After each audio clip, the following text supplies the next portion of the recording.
2024. We are meeting in the Wacoit Meeting Room, Mashpee Town Hall, 16 Great Neck Road North.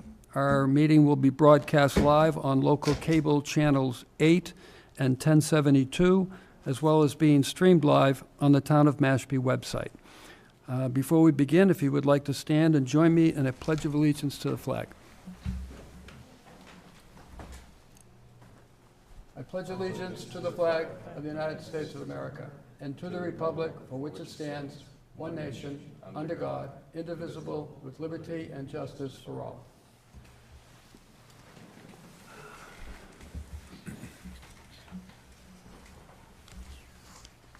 Thank you. Before we start, I'd like to take a moment of silence. Perhaps you would like to remember those people in Malibu, California that are suffering from the forest fires and wildfires that are taking place.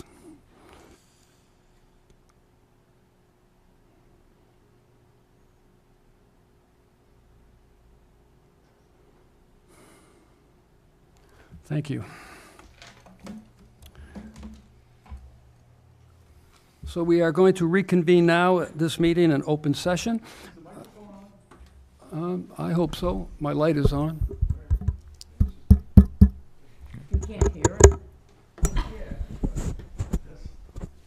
How's that, better? We'll do our best. Before we begin, I'd like to welcome, we have a couple of new members that have joined the Conservation Commission, Shauna and Neil. Welcome aboard. Nice to have you here. They're associate members. Good to have people at the table. Thank you. Okay. First thing I'm going to take is the under discussion, the wastewater phase 2 update of the lift station locations. Jared Meter is here, and I believe Bob Drake.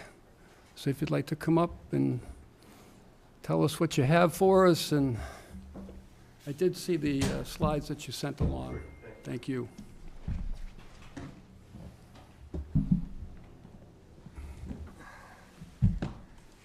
Thank you, Commissioner. Once again, my name is Bob Drake with GHD. And just to clarify, we're not here to talk about the pump stations. We're here to talk about tonight the linear portion of the job, the installation of the actual sewers that will flow into the pump stations. Okay. Okay. As I just mentioned, we're here to discuss the Town of Mashpee Sewer Collection System, Phase 2, give you guys an update of where we stand, some of the proposed remedies that we're going to try to mitigate to lessen the impacts on the environment. If you could pull up our slides, if you would. Okay. If you could, Dan. I don't think I got those slides. That's the thing.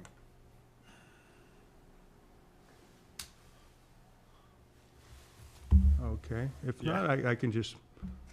If you can talk, and I'll see what I can Yep. pull up. Well, the proposed work consists of 4 separate contracts, totaling a grand total of approximately 100,000 linear feet of sewer pipe. 2 of the contracts will be to the south of Town Hall. The other 2 will be obviously to the north of Town Hall. The furthest contract to the south will be out by Pirates Cove area, Captain's Row. That area is going to consist of installation of all low-pressure sewer mains. The sewer mains will be installed within the roadway right-of-way and approximately 6 feet below the surface. Just to the area to the north of that will be our second contract, and give you some street boundaries. To the west will be Mashpee Neck. To the south will be Frogs Pond Close. And to the north and east will be Simon Narrows. And that's going to be a combination of low-pressure sewer and gravity sewer mains. Once again, all sewer pipes will be installed in the roadway right-of-way. Low pressure will be, once again, about 6 feet below the surface. And most of the sewer in this area will only be down approximately 8 to 12 feet below the surface, just to give you some ideas. Contract number 3, which is basically around Town Hall and just to the north. It starts just south of Town Hall on Great Neck Road to Ashes Path, and it runs to Main Street and up along South Sandwich Road, okay, that area. This contract will be mostly gravity, with a small portion on the northern part of the project area will be a little low pressure. And the last contract 4, will be bounded by Situate Pond on the east side. To the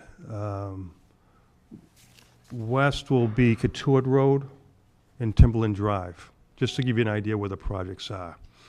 So we have been in contact with Drew and Dan during preliminary stages of the design of these contracts to help mitigate or lessen the impact of the construction to the environment. The environment meaning 100-year flood zone areas, wetland areas, and if we are in groundwater, how are we gonna dewater the trenches, which shouldn't be a major issue, or there should be minor impacts on that.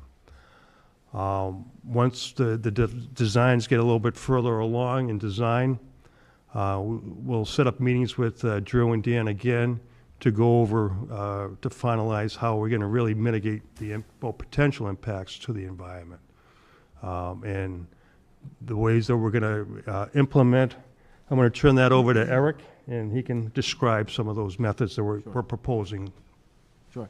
Hello, all. So during the the construction phase, as Bob mentioned, if we do have dewatering, we plan on kind of lining our limit of work with silt socks to control any kind of construction runoff that may occur in addition to our groundwater discharges, and utilize existing drainage infrastructure to collect that groundwater discharge. Inside of those existing catch basins, we're going to put silt sacks, so we're going to protect those inlets. Once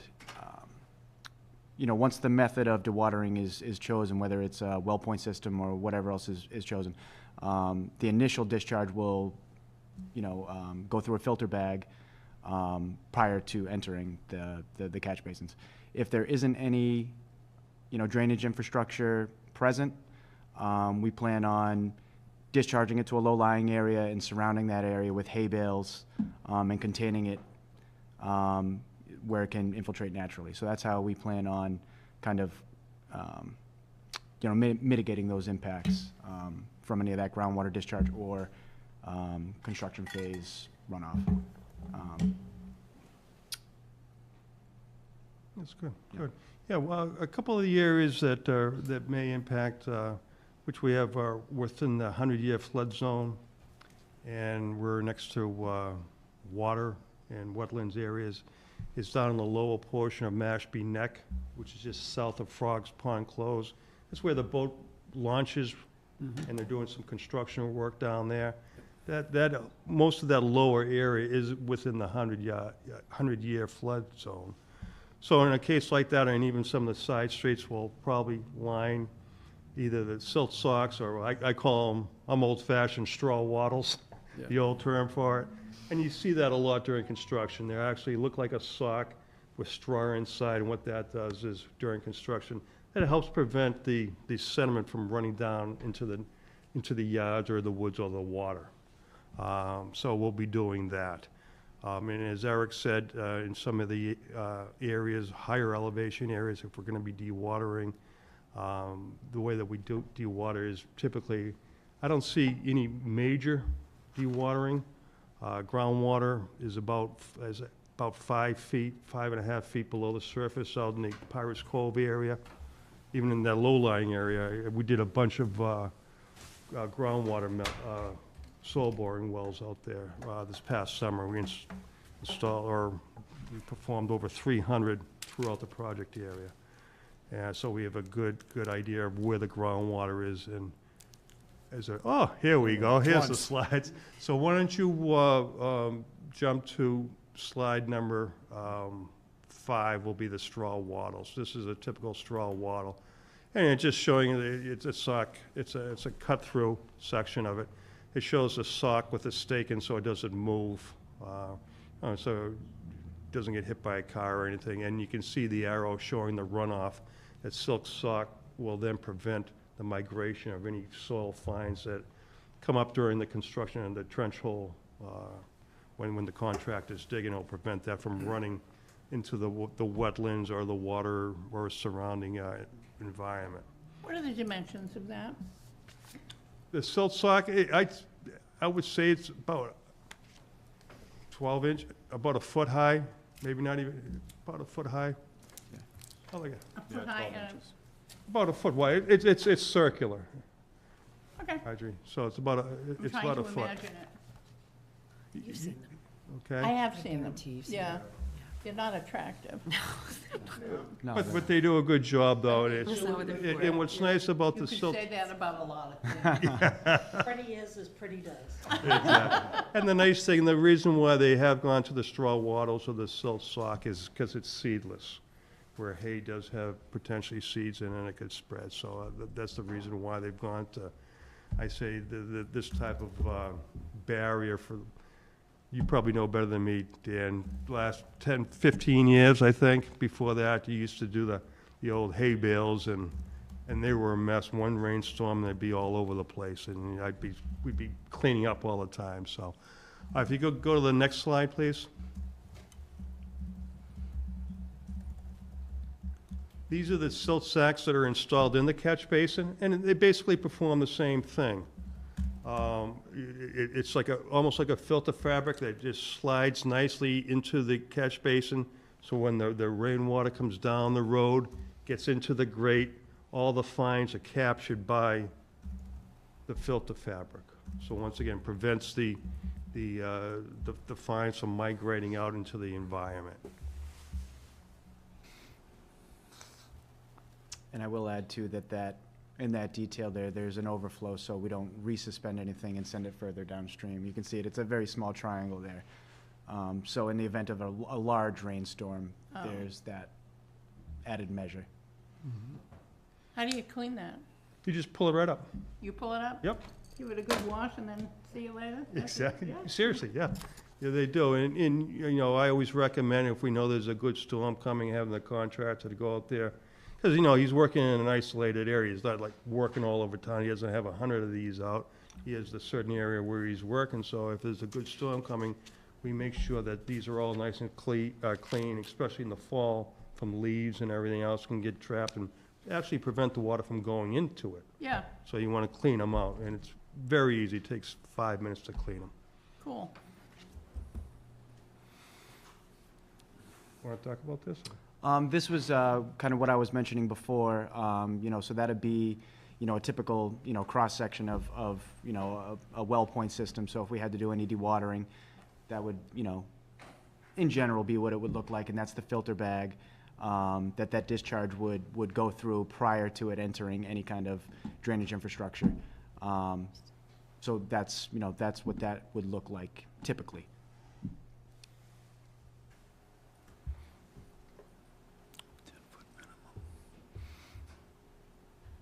And this is the detail. If there's not drainage structure, infrastructure present, so if there aren't any catch basins, you know, in the vicinity that we can discharge to, this is kind of how we would contain any runoff or dewatering, you know, prior to it entering the river or a wetland or coastal bank or whatever kind of resource area is present.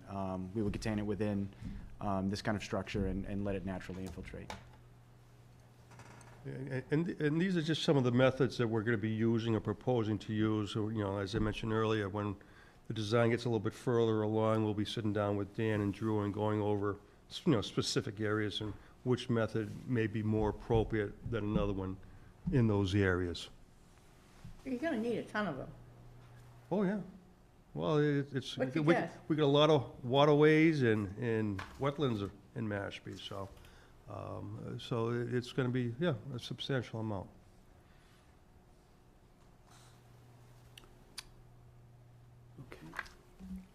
Okay. Those are just the areas, These were the phases, I believe. right?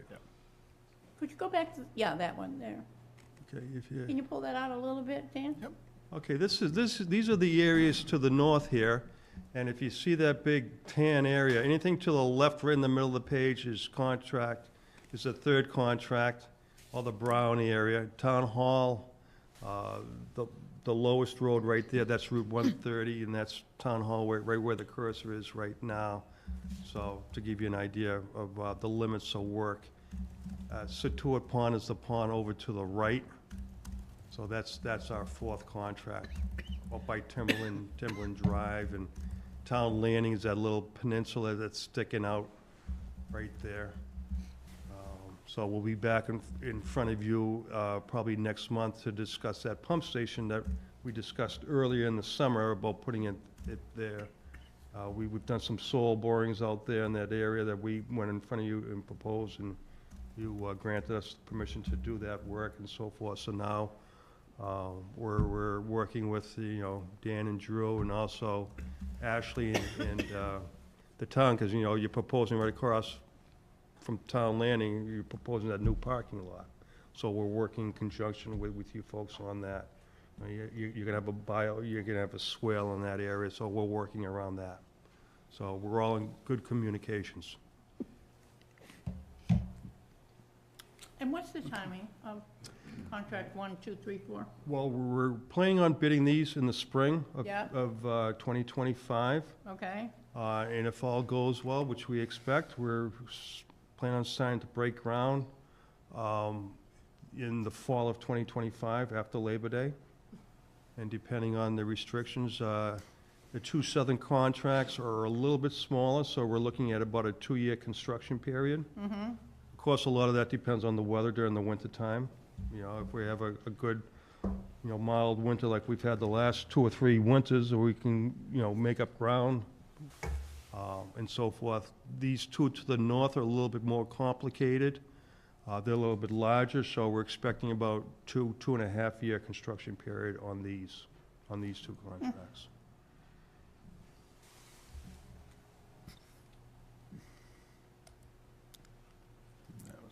And that's to the south. That's contract number 2, and the out there by the peninsula, that's Pirates Cove area, highlighted with all the blue pipe indicating low pressure sewer. How many homes? The 188, that's just in the first contract. That's about that. It's a little bit less than that, yeah, but, yeah. Over 1,200? 1,288 approximately. Okay. Thank you.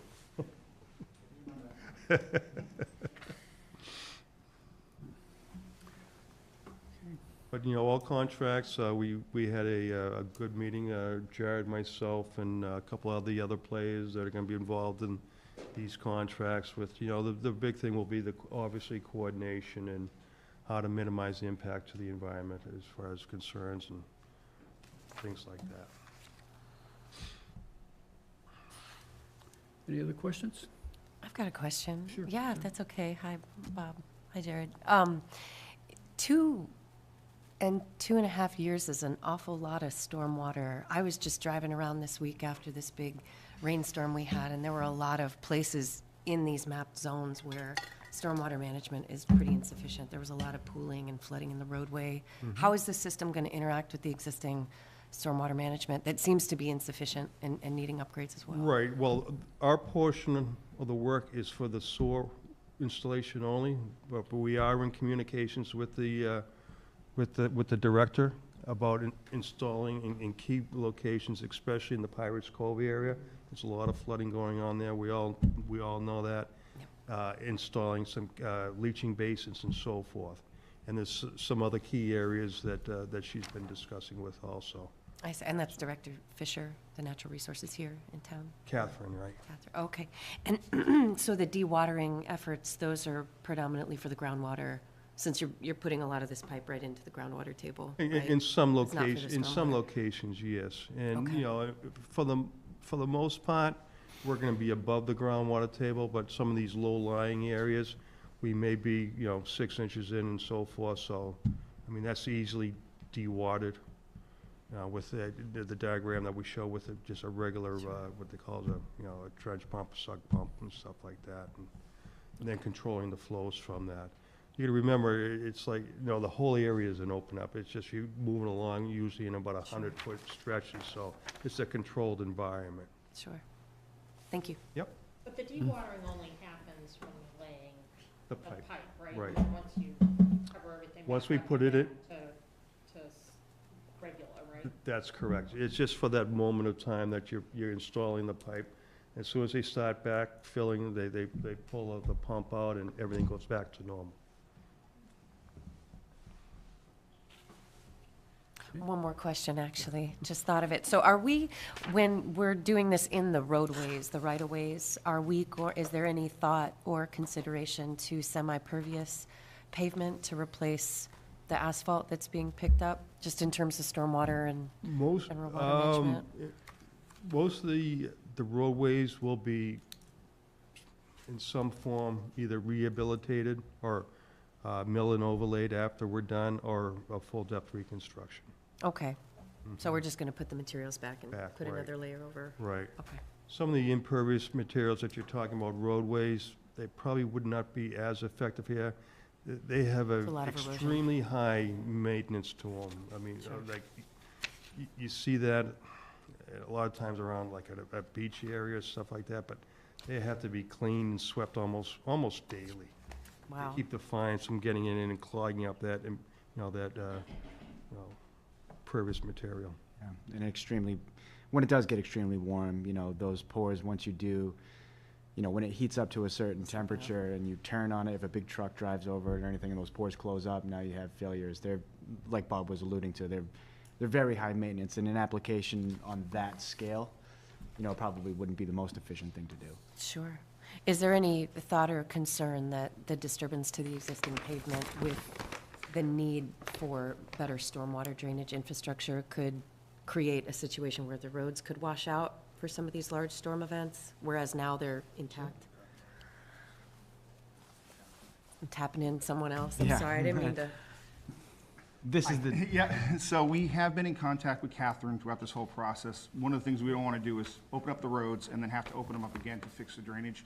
A lot of the homeowners associations have reached out expressing concerns that they'd like to have their drainage done. They just couldn't afford it. So we are looking road by road, area by area, and whether or not we're going to do a road taking initiated by the select board as opposed to petitioner.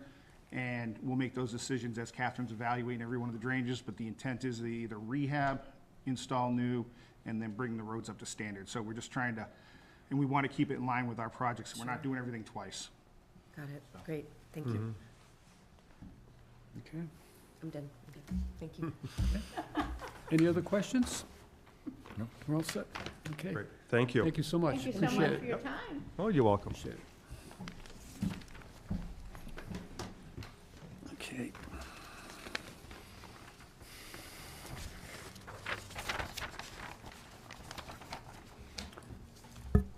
Okay, I'm going to call the hearing for 42 Sandy Way, Charles E. and Michelle C.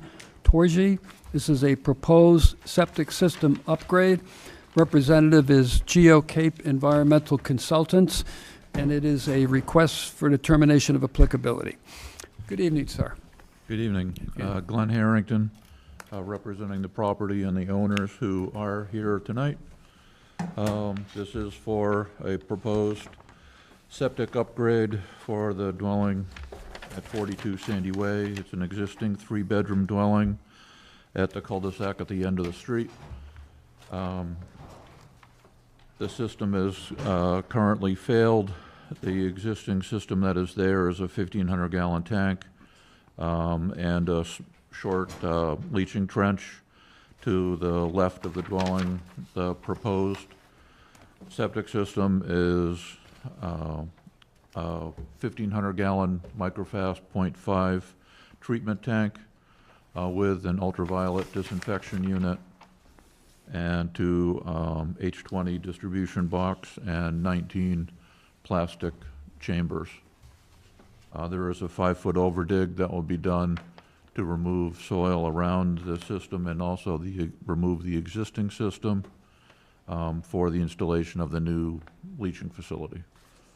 The Red Brook borders the property to the north and west. There is an associated wetland with that, a border vegetated wetland, also with AE 10 flood zone that comes up to the bank in the back of the property.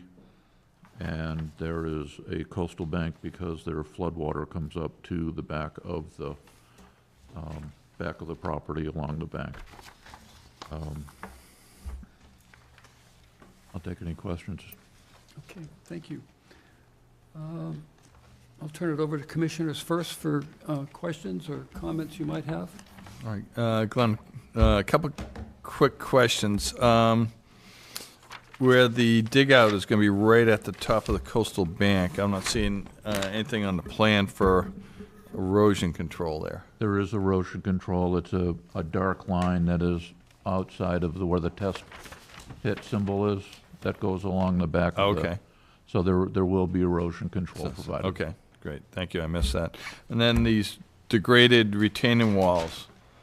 I was reading in your narrative about they may need to be replaced, but I'm trying to think, how is the excavator going to get in there without? That's removing really those the only walls? access to this side. The plumbing comes out underneath the footing, so it can't really be rerouted to any other side of the property.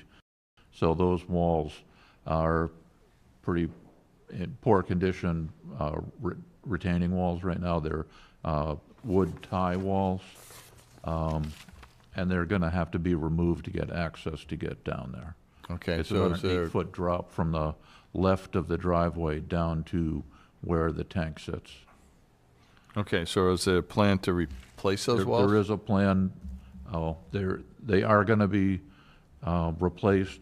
I believe they left it up to the contractor as far as what is going to be put back as they back out of the, off the property. Okay, so how come it wasn't put in this plan if they had to be replaced?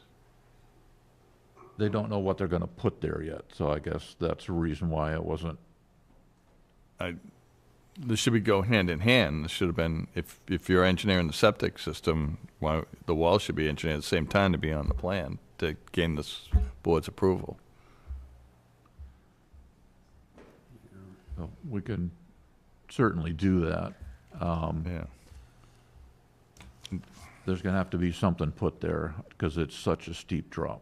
I just Right, yeah, I don't know can see that. exactly what's going to be there. Yeah, but, no,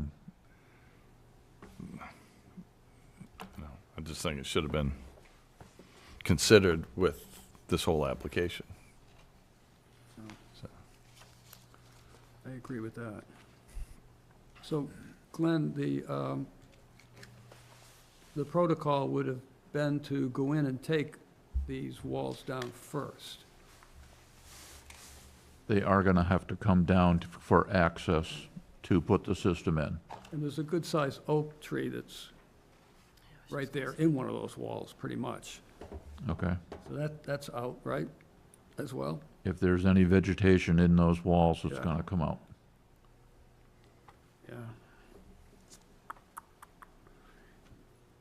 I think it's a stretch to call this an RDA. I don't see this as a minor repair job. I mean, if it was a wide-open area that you could get in and lift a tank out and put a new tank back in and not deal with all of these other incidentals, which really aren't incidentals, Right. I'm having a hard time seeing this as a negative determination. Okay. But I'll listen to what other commissioners have to say as well. Hi, Glenn. I would agree. I was concerned just about the number of variances requested on the plan itself. It seemed like this is a highly sensitive area. This is going to be a very intrusive project. I would like to see this as a full application. So I would have a hard time passing this through to say that it's not applicable. Right. So, I know the system's in trouble and just sure. try to do everything we can to get something in there as fast as possible, but I understand it's not an easy project for sure. This is not a quick in and out type of upgrade for sure. But the system has been in failure for quite a while, so. Yeah. Has there been any consideration to any alternate waste solutions? I have something from the Department of Environmental Protection. It's dated 2005, and it's only about 5 pages long, but it talks about gray water systems and composting toilets. Is that something, given the topography of the slope and some of the restrictions, that could be considered by the applicant as an alternative to a Title V system? So is just doing a great compost toilet with a gray water system? Where there's good soil there, we really wouldn't consider that because there is some area to be used. Where the fast system is provided, they're getting additional treatment because of the fast system. And there's also already a 40% reduction taken, so they can't really take more of a reduction. A fast would allow a 50%, so they wouldn't get that much more of reduction in size. So have kept the leaching as small as possible. Sure. And with the additional treatment from the fast system and the ultraviolet disinfection unit, it's really going to get the best effluent that it's going to see. Granted, a composting toilet would be great for removal of nitrogen, but there would still have to be some kind of leaching put out for the gray water. So, which would still have to be at least a minimum 3-bedroom size for the gray water. I see. So you still have to have some kind of leaching in the ground. Sure. I see. Yeah. And again, the plumbing comes out this side and it's underneath the footing, so there's really, Then I do. if there were a way to get it to the other side of the property where there was more room, we would have done that. Yeah. Could you put the SAS out in the, underneath the driveway in the front yard where it's less grade and, and the plumbing comes out, you're not showing the pipe coming out, but it's coming out underneath those retaining walls into where the tank area is? I think it comes out just beyond where the retaining walls are and angles back into the tank. Could you, But it's all exposed there because it's a walkout on the backside. So, okay. All again, right. if we have to put a So then pump you'd be chamber in pumping there to up, pump yeah. it to the front yard, we're still tearing the walls down and putting a tank and a pump chamber in. Okay. So, it's a tough situation all around. Okay. So Steve, what would you like to see as a motion? I just, well, looks like a NOI to Yeah, show all the new walls on it, unless we can say, come back with a revised plan and keep it as a RDA. well, it seems like the most direct route would be the NOI. And listen, I'm sorry? Oh. Sorry. I'm used to people telling me to be quiet and not to be louder. But it would seem to me that would make better sense both for, this is such an odd project, that if you made a motion to have them come back with an NOI and all of the information that's missing, not there, that would be a cleaner application of the Conservation Commission's oversight, wouldn't it? I don't know how you could do it any other way. If it were possible to have us come back with the retaining wall design and answer that question, would it be possible to leave it as an RDA, knowing what systems and what wall is going to be done there? I believe that if it were to remain an RDA, it's going to require some conditioning. And typically, we don't condition RDAs. Right, right. I don't know. I understand the dilemma. The quicker you can get this system back online, Right. better. But I also understand the complicated situation that we have. On paper, it doesn't look anywhere near as bad as it does when you get out on the site. Right. I was there today, Yeah. and I thought, wow, this is a tough project. Yeah. I think to continue down the road of an RDA, I think you're still going to run into a lot of conditioning here. I'll be curious to listen to the agents and how they feed into this. Once the commissioners are done with their questions and concerns, I'll go to the agents and listen to what they have, and the public as well. And then we'll come back before there's any kind of a motion, and we'll see where we go with it. Yeah. Unless there's something else, Glenn, that you would like to add. No, I'm okay. Okay. Any other questions from commissioners? No. I had Okay. one. Yes, Sandy. Okay. I noticed there's probably, I think it was like 3, I think they're tall pine trees that are right along the edge of, just before the retaining wall. Yeah, Are those going to have to come out to get equipment down in there? Or, that, I'm not 100% sure, because I think those are closer to the property line. right, And where they're on the property line, I'm hoping that they do not have to come down, because they're, the line trees always seem to muddle things up with the neighbors. So right, if they can work within that, I right. would definitely recommend that as well. I think it would be sort of nice to know what's coming out and what's staying as far Right. as Yeah. like that also, so maybe an NOI is better. Complete a plan. Well, I think there's some structural concerns with that driveway as well, that, once you start pulling those walls down and excavating out, I don't know what's gonna hold that up. No other questions from commissioners? Dan or Drew? I'll go to you guys next. Yeah, I understand the commission's concerns about this coming in as an RDA. Just to explain why we accepted it as an RDA, it was really based on, the urgency of the situation. But now that, these issues have been raised about the retaining wall and kind of uncertainty about the scope of impact overall from an access standpoint and getting equipment in there, I certainly understand the trepidation, but just to, explain the rationale is why we had this come in or didn't dispute this as an RDA is just because it's not an increase in flow or increase in bedrooms, it's really addressing the failed septic system that we kind of wanted to see addressed sooner than later. Yeah. But having said that, I certainly understand the concerns.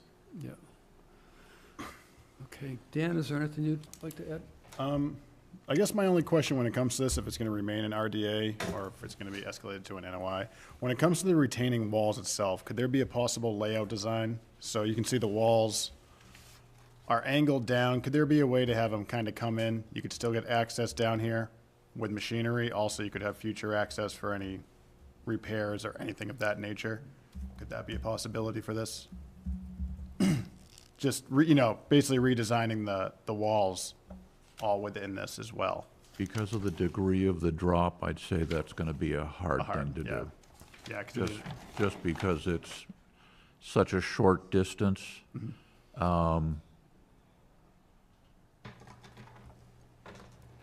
Regrading that entire area left of the driveway, I think is a tough thing to do. tough one. All right. Because All I think that would be relatively tough. So I'd say we can certainly have a wall design done and look at how it's stepped or terraced down Okay. too.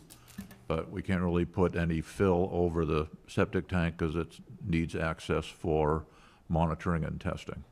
Okay. So we can't extend the bank further towards the septic, and cutting it back towards the driveway, I think, brings up more issues with access on the driveway. Yeah. All right. So, yeah, my sentiments are the same as Drew. RDA, the agents looked at it as an RDA because of the issues that are currently going on. Yep. But with the commission's hindsight on this, it's going to be up to them for it. So I completely understand their concerns and, yeah. Sure. Would it make sense if you did put a pump chamber in to minimize the work back there to, can you, is there any other way that you can route Bring the the tank? leach up into the front yard? Yeah, front yard, and just avoid all that work and issues. If the pipe, you said the pipe is, that's a garage underneath the paved driveway, or is that finished space where that paved underneath that part of the house where you said the pipe's coming underneath the slab, right? Yeah, it's the basement. It's coming out underneath the basement footing. Okay. So, even if we put a pump, a pump chamber back there, the walls still have to come out, and you still have to get a tank back there. So the leaching really, it looks bigger, but it's a shallow dig, because these are shallow chambers.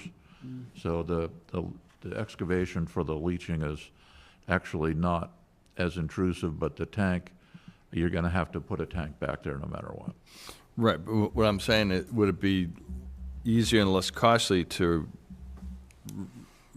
route the pipe from the side of the house out to the front of the house and put the tank and the SAS in the front yard to avoid any work over there, without even touching the walls at this point? Dan, can you use your arrow to show us where Steve's talking about moving it See the word paved driveway? to under the paved driveway? Yeah, so you come out under the paved driveway and put the whole septic system underneath the driveway and in the front yard, because you look at the grades, it's only a 2-foot grade drop from Yeah. the front corner of the house down to the street there, or the front property line, I should say. You know, and then you don't have to touch the walls, you have to get in there. And you have enough room. Yeah, if It there's. looks like it, eyeballing it, but I've not seen the plumbing. I'll check to see Yeah, where we just- can move the plumbing, because it's at the back of the house. That is the garage side, so it's a slab above. I'd have to see how the plumbing is. I have not been inside to see how that, how it gets down to that, under the footing, to see if it can be turned and brought out the front. Yeah, because you, basically, it looks like, what, an 8-foot drop that you have from that corner and that right photograph, right, down to grade? Yeah, And you said the pipe is below that, it is. okay? So, yeah, we'd have to pick it up inside the house and bring it out front. Yeah. I have not seen it, so I don't know what's Okay. fully entailed. Yeah, I just, for an alternative, them, saying, okay, what the cost and the construction benefits, one versus the other. Absolutely. Yeah. Okay. Any comments from the public? Okay, hearing none. My thought is a continuance. Take a look at the plumbing inside the building and see what you can come up with. I don't know. You're gonna still lose some time, though. Yeah. We end up back at the same spot. You want me to move forward with an NOI? If you're going to not pursue moving this tank and system up to the front of the building, I would say you're probably gonna be better off with the NOI. With the walls I'll take decided upon? I'll take the motion for the request, and it'll probably end up being positive, but I'll see what I get, okay? But if we change the location of the front, we could keep it as an RDA? I think we could. Yeah, because we minimal impacts, right? If they're not gonna be altering the retaining walls to reinstall the septic, then I think an RDA would still be appropriate for that. Okay. even if you have to jack up the driveway to do that. You're gonna have to jack it up, right? Yeah, the driveway would be torn up and dug out, but, The whole front yard? yeah, but then we went on dealing with everything on the side and all the retaining walls and, so it's less, construction, maybe, probably less costs. I'm not sure on that end of it, but you're not dealing with the walls, or you're not closer to the wetland, it's out in front of the house, so. Right. But procedurally, a continuance request is the cleanest way to go. Yeah, I would say so. Then, That's on the applicant. yeah, well, so I'll make a motion to continue for, But we have to have permission of the applicant yeah, if you, or their representative. Yeah. Is that amenable to you, to continue? You can have a minute, sure. I can answer something that she asked. If, when you're looking at that. you get, You gotta sit Mike, down Just and have a seat talk into the and- microphone, because it's And broadcast. When you're looking at for the that record, right can we, picture. are you the owner, sir? Yes, You're I'm the owner, Charles. okay. So the tree on the right picture, so that is in the bottom, it's a two-level Yeah, I know. thing. So Yeah. that tree is in the second Right. level. So that tree would have to come out. Right, no, I 'cause was that's asking- in the way. Yeah. The other two are pine trees, and that's way over to the left. That wouldn't, I don't know, I don't think so. But that one's got. No, I know, yeah. Yeah. What So, else did you want to know? Right now, the commission's asking for a continuance so that we can address their concerns with the retaining wall. And also investigating turning the plumbing and possibly bringing the system out front, because as it sits right now, the system is close to the resource areas, and also it has to do with taking the walls down. So, and so the commission's giving us the opportunity to see if there are alternatives rather That'd be than, nice. rather than doing. The guy that came over that might be the one doing it, he did look at those walls. The walls are probably, it's just wood, and they're probably 30-something years old, so Yeah. they're due. I mean, one day the driveway's just gonna go down. So, the guy doing it knew that he was gonna need concrete and a rear wall. Yeah. So, Whatever he knows everything, and we don't know anything. You're just the owner. We live there. Yeah. You just pay for it all. Yeah, so whatever you guys want us to do, and So he we're good? thinks is good, Continuance? Okay, so, we're just bystanders. Okay. Make a motion to continue the hearing for 42 Sandy Way until, was it January 9th? for a date, somewhere. Yeah, it'd be January 9th at 6:54. Okay. 6:54. So, but with the stipulation that if the alternative doesn't work out, that they'll file a notice of intent filing for that hearing, or to be the next hearing after that? Right. I don't see how you get around it. I mean, you- Yeah, it's, Right. the Why couldn't RDA they is do it already. that hearing?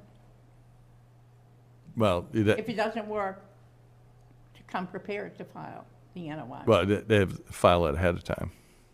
Yeah, I mean, Oh, that's right, yeah. at that point, if they know beforehand, they can withdraw the application, then go through with an NOI.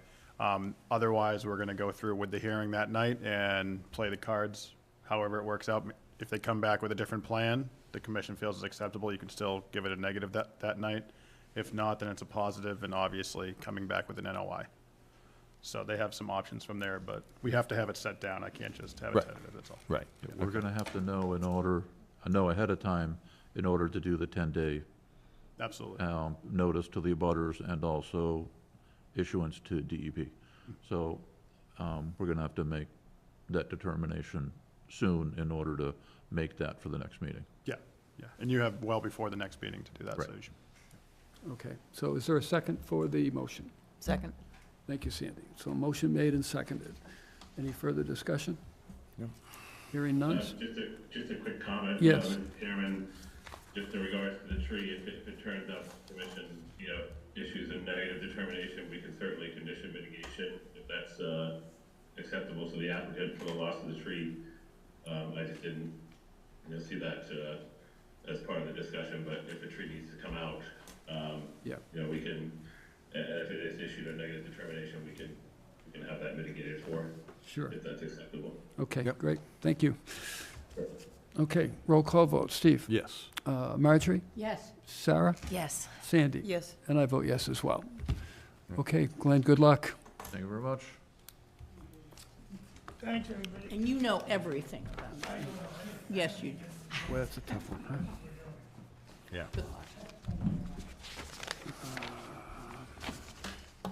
Just, when I read that narrative, I was like, Yeah.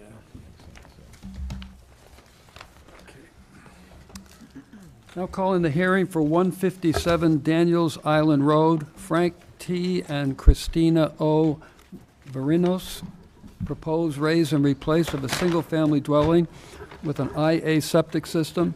Representative is Down Cape Engineering, and this is a notice of intent, DEP file number 433322.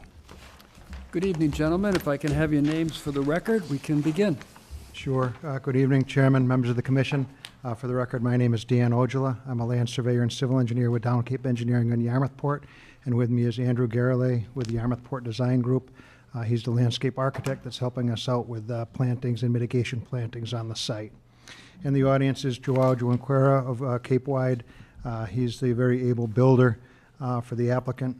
We're here to present on 157 Daniels Island Road in Mashpee. So this, to start out with existing conditions, is a 1955 home. It's been here for a long time. It's near some resource areas. We're kind of on the peninsula that's called Daniels Island that sticks out between Pompanesett Bay and Aquay Bay. There's Daniels Island Road on our left. I've colored in the existing conditions plan, just highlighting all the current impervious areas on the site. We've got a large paved driveway that loops down back to Daniels Island Road, and we've got a pretty good size ranch-style home with patio and some walkways. Of note, on the uphill side of the driveway, there's a small retaining wall, which we'll be replacing. Andrew can go over some of that. And there's a few trees proximate to the house. We've got a pretty extensive lawn that goes all the way down here, and you can see we're going to be doing some plantings there to help mitigate for a slight increase in structure coverage. But I would like to point out, you can see all the yellow on this plan, and then if you just contrast that to the yellow on this plan, this is the only impervious that's going to remain on the site, and all of that is going to be put into dry wells. So we're really taking a lot of stormwater runoff off the equation. Stormwater runoff can leach effluent into the bays and create issues. So it's a very significant increase. We're taking the driveway that extends on the northwest side, and it's important to realize that there's on the Aquay Bay side, there's a coastal bank which presents itself at the top of the driveway right near the flood zone, and there's a coastal bank from Pompanesett Bay which has, as you can see from the map here, there's a little more of a fetch coming from this way, and sometime back in the 50s they did armor that wall to protect the house, so that's pretty stable over there. But there's a coastal bank, the typical DEP profile, where you take a look at where the flood zone hits over 25%, run up to where it's less than 25%, nice clean delineation along there. This one on this side is a what you call a tiered coastal bank. It's just under the flood zone, right at it, where there's a nice flat driveway, where the slope is just not quite 25%, but you'd consider it where it hits the flood zone, which is basically that spot there. Anywhere else is too flat for a bank. So we've got competing coastal banks. You've got land subject to coastal storm flowage. So there is a velocity zone over here that hits into the house a little bit. The further is all A zone, or excuse me, X zone. On this side here, you can see the X goes like this. There's an A zone that comes up over here, elevation 13, and it breaks down to 11, and the 11 goes up pretty much close to the house. That's the very detailed FEMA mapping, how they do that. So what we're doing is taking the house and sliding it just a little bit out of the A zone so that we're not going to be in the flood zone anymore. You can see portions of the home are within that flood zone, and we're pulling it out. It's the armored bank, which is a little, nice and stable over here. We're going from 11.9 to 12.3 and shifting it a little bit and heading just a little bit to the south. So with these projects, we show a 50-foot buffer because that's very important for the health department. The Title V minimum is 50 feet to a resource area, and we were able to get the 3-bedroom septic 50 feet from the coastal bank, so that no Title V variances required. We would be looking for variances from the Board of Health, but under maximum feasible compliance, we're doing the best that we can by moving that as far from the resource areas as we can and tucking it up in the highest portion of the lot. We're also introducing an innovative alternative septic system, a microfast, which will pull quite a bit of nitrogen out. So net, there's a significant reduction in nitrogen, where we're going from 3 bedrooms to 3 bedrooms. Drew had just asked about the floor plans. I would just note on the side, if you look at the upper level, there's an area with some bunks in it that you walk through that to get to the 3rd bedroom. And under Title V, it's kind of a technicality, but you have to have privacy for a room to be a bedroom. So if you walk through a room to get to the last bedroom, the 1st bedroom doesn't count. So it's just kind of like a large bedroom with a divider in it, but that would be technically just a third bedroom. And the Board of Health will, carefully adjudicate on that. But we've got the microfast, we've got the 3 bedrooms. Again, from existing where we've got a lot of yellow of impervious surfaces, uncontrolled, to nice pervious driveway and only a little bit of roof, which is all going into detailed dry wells. We feel that's a nice improvement. And the mitigation calculations are broken out. I can have Andrew go over that if you have any issues, but as regulations require, we looked at the 0 to 10 to 15 to 20 to 25 to 30. There's a reduction up to about 35 feet off, so we're reducing impacts within 35 feet, which is always, I think, the most important areas, and we're increasing slightly outside of that, but then mitigating fully. If you do your regular calculations, you'd need 540, but you've got the 2-to-1 catch-all at 867, so times 2 would be 1734, and I believe Andrew's plan has on it 1,800 is what the exact number is on that square footage. So more than twice the mitigation. So when you look at build versus no build, you've got a nice mitigation package. You've got an IA system. You've got a big reduction from a highly impervious site to a quite pervious site. And again, that's going to be infiltrated into the ground. So we think it's a reasonable project. It's not a McMansion. It's a reasonably sized home. And I'll have Andrew just touch base on the landscape, and afterwards I'd be glad to answer any questions if you do have them. Thank you. What is the increase in square footage? So we usually look at roof area, and you can see here that it's pretty similar. Your jurisdiction will generally look at, what's the square footage of impact, in a plan view, how the raindrops drop, and that's fairly similar. I could do the arithmetic on it, but I'm sure we're within 10% or so. But there is more habitable space proposed. Right now, they've got kind of a drive-under basement. There's not much room down below, and it's a ranch style. So I think they're a little over 2,000, and this is, I think, in the 3,900 range. So it's bigger, but the footprint is almost the same. And the 3,900, that's accounted for because the basement is finished, did you say? Well, the basement is above the flood zone. Yeah. But you've got a first and an upper level. I would have to review the I'm floor just plans, but- eyeballing it. I don't have Yeah, the. that would be basically a couple of levels of habitable space. I Yeah. don't know that the basement is finished. It's very close to the flood zone, but there is levels up above, so. Okay, thank you. Yeah. Okay. First thing I want to mention is, as I was sitting here in the audience, I realized that I only accounted for 3 trees being removed, and there's actually a 4th. This one was removed late in the design, and I forgot to put it into my chart. So I would be proposing to put 2 more eastern red cedars somewhere on the site.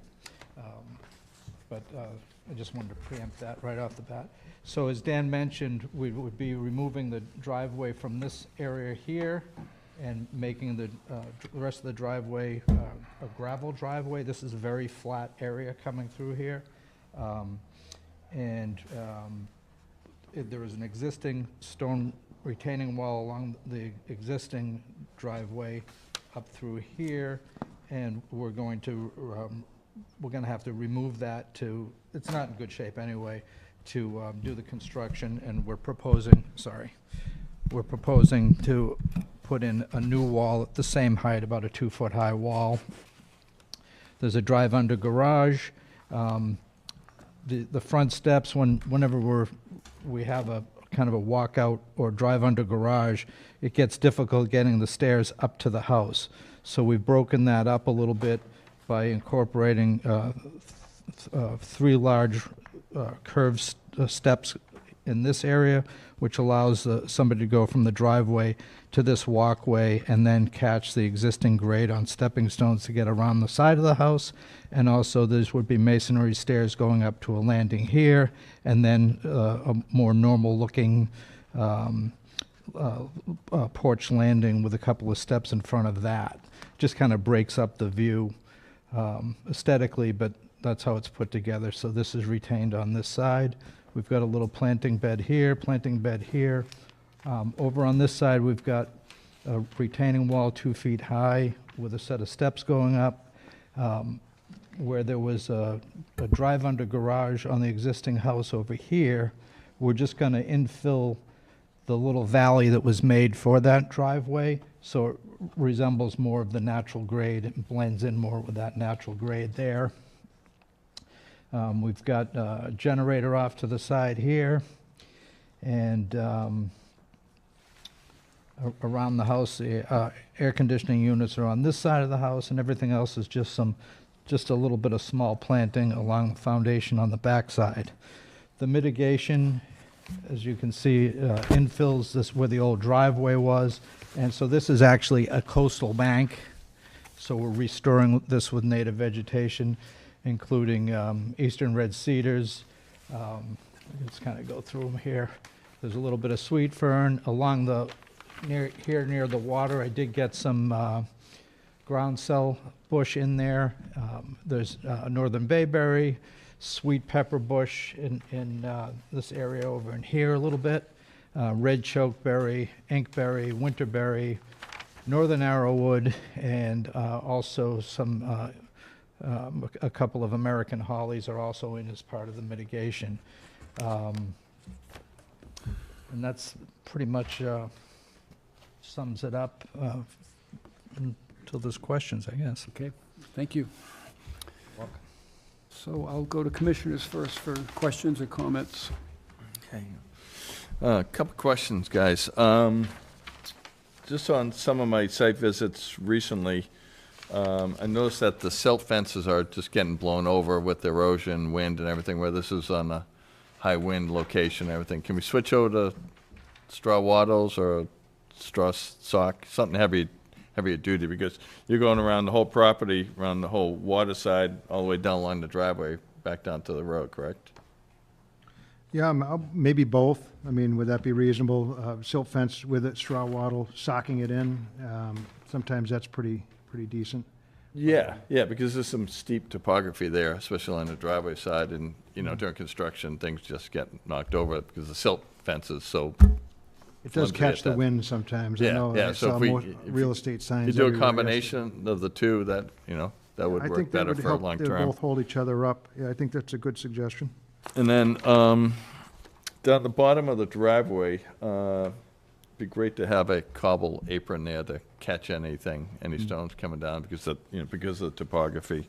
And then along the edge of the driveway, I noticed there wasn't a edging.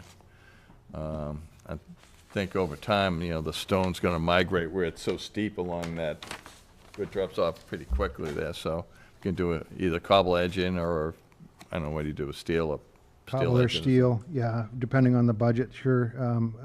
That sounds reasonable. Maybe if we could leave the builder the option, just depending on, but that would Yeah. hold up that edge and kind of define it. I think that's a fine idea. And then, the only other suggestion I would have is, down where you have the overhead wires that's coming up, that's all lawn going down there, Andrew? Down to the, where the wall is and the edge of the driveway? Yeah, it's existing Cape Cod lawn at this point, and would continue to be. Can we do like a planting bed down there, down this bottom corner, down here? Just to, I suppose we could, yeah. you know. Is there a tree there now, I think, a small one, or? We've got Yeah, I don't something know, in there. it looks, looks all open down here, so if we Yeah, can there's. do a planting bed down I know there. there's at least one tree. Because that's at the bottom of the grade, it goes Yeah. down to, I'm seeing, what, 12? Goes from 16 down to 12 pretty quickly there. Some, you know, just. So we'd probably put in that electric underground, I would assume. Yeah, that's that would be a little more Yeah, that's the existing right there. overhead, and the underground is shown as a darker line, E, but that'll clean that up too. Yeah, so if you visually. just, I think, yeah, on your plan, Dan, you show a tree there, but Andrews doesn't. Yeah, I show a dot, but I Dot didn't there, label the yeah. tree. So There is I don't know. there is something there. We'll check it out. If it's worth replacing, we'd be happy to. Yeah, And then if you do, you know, planting bed with some of the similar plants there, just to match up, that'd be great there. Yeah, so, I think those are my only comments. Other than that, everything to me looks normal.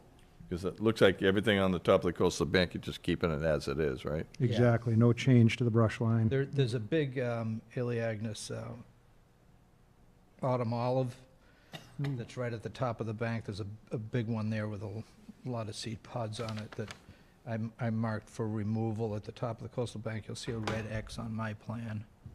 That's invasive, right? It's an Andrew? invasive, so I wanted to remove it. Keep going up, or keep scrolling up, sorry. See the red X right there? Yeah. Yeah, it's a good size autumn olive and producing a lot of berries that are getting dispersed. Okay. Yeah, that's So fine. I'd like to remove that.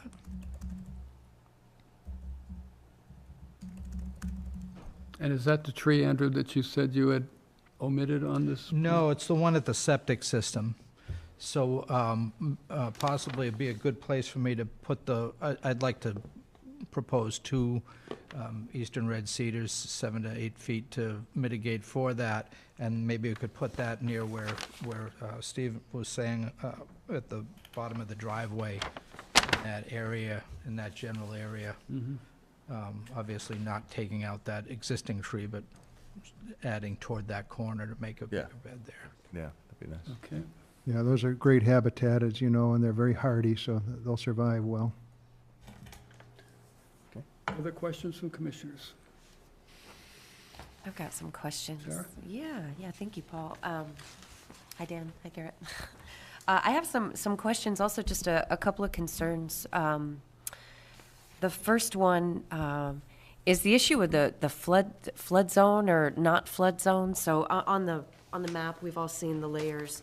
There's a little bubble on the site that's mapped as Zone X, and the rest of the site, of course, is the A zone because you're surrounded by water and coastal bank. And there's a resource that we were given by a coastal geologist from CZM that came to speak with us, a manual. I just wanted to, for the benefit of the applicant, also for the folks in the room, to read some information on the limitation of these firm maps, and to follow up and ask if there's been like a site delineation done to really confirm whether or not that bubble is outside of the flood zone. But I'll read from this manual. It's on page 91, in case anybody wants to check it out.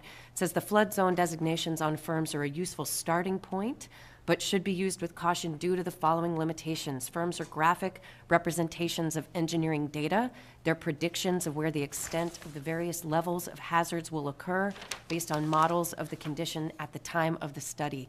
And the FEMA firm maps that we have are dated in 2014, right?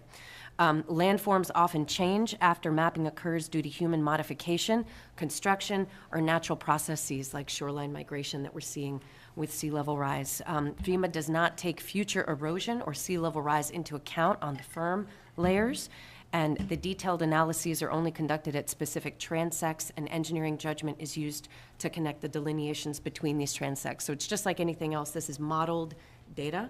So whether or not the proposed dwelling is actually outside the flood zone, I remain unconvinced unless you can tell me that you've gone on site and done an on-site delineation to show that those restrictions would not apply to protect the resource area. So that's just one concern. Maybe I'll pause for a minute and Sure, I'd be interested in getting that cited source, Yep, it's available for free online. I'd be happy to but distribute the link. who wrote it? It was written by the Massachusetts Office of Coastal Zone Management and the Department of Environmental Protection. Okay, so what they miss on that, which is very important, is that FEMA does, when they're mapping V zones, carefully look at landforms and erosion. They have got a whole section in the CZM about how much of a dune has to erode before they'll ignore it and have the V zone come landward of it. So I would not think it's you know, to say that they don't account for future erosion, okay, but they certainly account for the dynamic structures, the size of the dunes, the massing of them, and the size of the storm when they do their mathematical modeling. What I would say is that rather than rely on the graphic, what we do is we download the data layer in GIS format, latitude and longitude, and directly insert it in a CAD, which is registered to the state plane coordinate system. So with as certain as you can possibly be, these lines are exactly as they came from FEMA. Now, it used to be that the maps were terrible until they redid them with LiDAR. The accuracies would do letter map amendments and letter map changes all the time because they would be off by feet, they'd be off by 20 feet. These newer maps I think you could take some comfort in are within a few inches vertically of being perfect everywhere. The only time you'll get an error is if you've got like a very heavily matted wetland, say with the brush, the LiDAR won't go through. The way that they do it is that the way they get through trees is they have a very dense LiDAR scan, about 4 or 5 shots per square meter, and they actually come down between the branches and they eliminate all the upper ones. So it's a very accurate tin. And then, of course, they do have to do the mathematical model to say, okay, this is the storm surge that's coming, and where does it come up to? To give you further, so it's fairly accurate. And the new ones, I think I've only done 1 or 2 map amendments since the new ones came out. They're very tight vertically. The other thing that's a bit of a factor of safety and for coastal resiliency is that the initial FEMA maps, when they came out, had the flood levels where the old ones were. There's a datum shift between NAVD 88 and NGVD 29 of about 0.9 of a foot. And they were dropping all the flood zones about a foot. The maps were issued, we looked at them. Then Superstorm Sandy came, and they had all the FEMA consultants recalibrate their models, and everything came up 2 feet on the south side. So you've already got baked into this about 2 foot conservative from where they were going to issue them before that one storm came that hit and was above the modeled 100-year flood elevation. So that's an additional factor of safety. Now, sea level rise is real, but it's about 1 inch every 10 years, maybe now about 1.5 inches every 10 years. So yes, it's coming up, but it's at a pretty modest rate, and you've just got a 2 foot factor of safety, I would say, on some of the modeling down here. So it's mathematically perfect, aligned exactly on the plan. It's got a surveyor's stamp on it. I'm certifying it. That is the legal definition of where that flood zone is, unless you can show an error, and there's not an error because everything checks within 1 inch, and you go through the legal process of doing a map change. So this is the legal. The building department will take this, my certification on it. I have insurance. It's accurate, and that is where it is. That's what I'd have to say about that. There's some conservative factors built in. It's mathematically perfect, and I've checked everything out. So I'm pretty comfortable with it, and I hope that you folks would be swayed by that. Understood. Thank you. I think where it comes into discussion here is whether or not the performance standards for the flood zone would apply to the project. However, there are other performance standards for the coastal bank that I have some pretty big concerns about. I understand this is a pre-existing non-conforming structure. The house is there. It shouldn't have been built there. It's very close to these resource areas, but it's already there. There's nothing we can do about it. However, if we're talking about tearing down this house and putting a new house there, I feel like I have some pretty strong concerns about that, because at this point, when the first house was built back in the 50s, a lot of the environmental regulations were not in place to prevent it from being built there, but they're there now. So we're not modifying an existing structure. We're taking down a structure and building a new one. So there are some elements where, in my mind, I'm looking at this as a new build, irrespective of the fact that there's an existing structure there, and there's no way that it meets the setback for our requirements or the performance standards to protect the coastal bank. So I just have some significant concerns about the setback to the coastal bank and the scope of the project. So a question that I would have would be if there are any other areas of noncompliance for the existing structure for the current building codes, aside from not being flood zone compliant, even though we've identified that it's not in the flood zone. And I've been to the property. We're not, this house is not going to see any floodwaters for quite some time. But if it's the fact that the foundation is not flood zone compliant, I don't know that that's a compelling need to tear down an existing structure that has fallen into disrepair and replace it with one that's twice the size in an area that's incredibly sensitive. So is there a way this can be renovated without it being a new structure? I think that's part of what you folks have to weigh tonight, is that, you have got existing a situation with a ton of impervious area. You've got a large sprawling footprint, and it's grandfathered in, and the owner could absolutely live in it. He could rehab it. He could leave all that impervious area. He could leave the lawn. But what you're getting is, a structure that, as you said yourself, it's up on a peninsula. It's quite high. The first floor is 12.2, where the flood zone is 11. So it's a foot above even the 100-year flood elevation with a concrete slab. It's going to be a very well-built home, designed by professionals and sturdy with all the wind-resistant windows and panels and shear walls and heavy equipment that, you know, would protect it during a storm. So we can say that this is FEMA compliant. What's there isn't, but it is, you know, the first floor right now is lower. We're going up a few feet for coastal resiliency. You've got all the impervious area. You've got none of the mitigation. You've got a big grandfathered lawn versus a modern IA septic system, reducing the nitrogen, taking all the water except for this little one yellow piece, and that's going in the ground with dry wells, pervious patio. Drew did ask me whether that would be pervious or not, and we're happy to do a dry set pervious patio. So it's a versus the existing one, sheets water. So you've got a lot of improvements on the site. There's environmental benefits, and plus you're pulling the driveway and some of the most egregious in the bank out and planting at a 2-to-1 ratio. So you have to weigh, you know, do you leave a big sprawling 3-bedroom that's not FEMA compliant, or do you take all the benefits that we're proposing? And I'd like to say that I think it's a better project for the environment, what we're proposing, than what's there now. And you know, again, we've got the septic here. We've got a setback to that of 20 feet, 10 there. So we're pinched, and you certainly want the septic as far from, you know, down the bottom of the triangle, as far from the water as you can. So we haven't got much choice in moving the house, but I think it's a win-win right now, and I'd like to hear what everyone has to say. Hopefully we could find a way to approve it. Understood. Thank you very much. I do have significant concerns on the stability of the coastal banks on the property with all the disturbance to build a house of this magnitude. Yep. So, Okay. yeah, pass it back to Anyone you. else? Sandy, anything?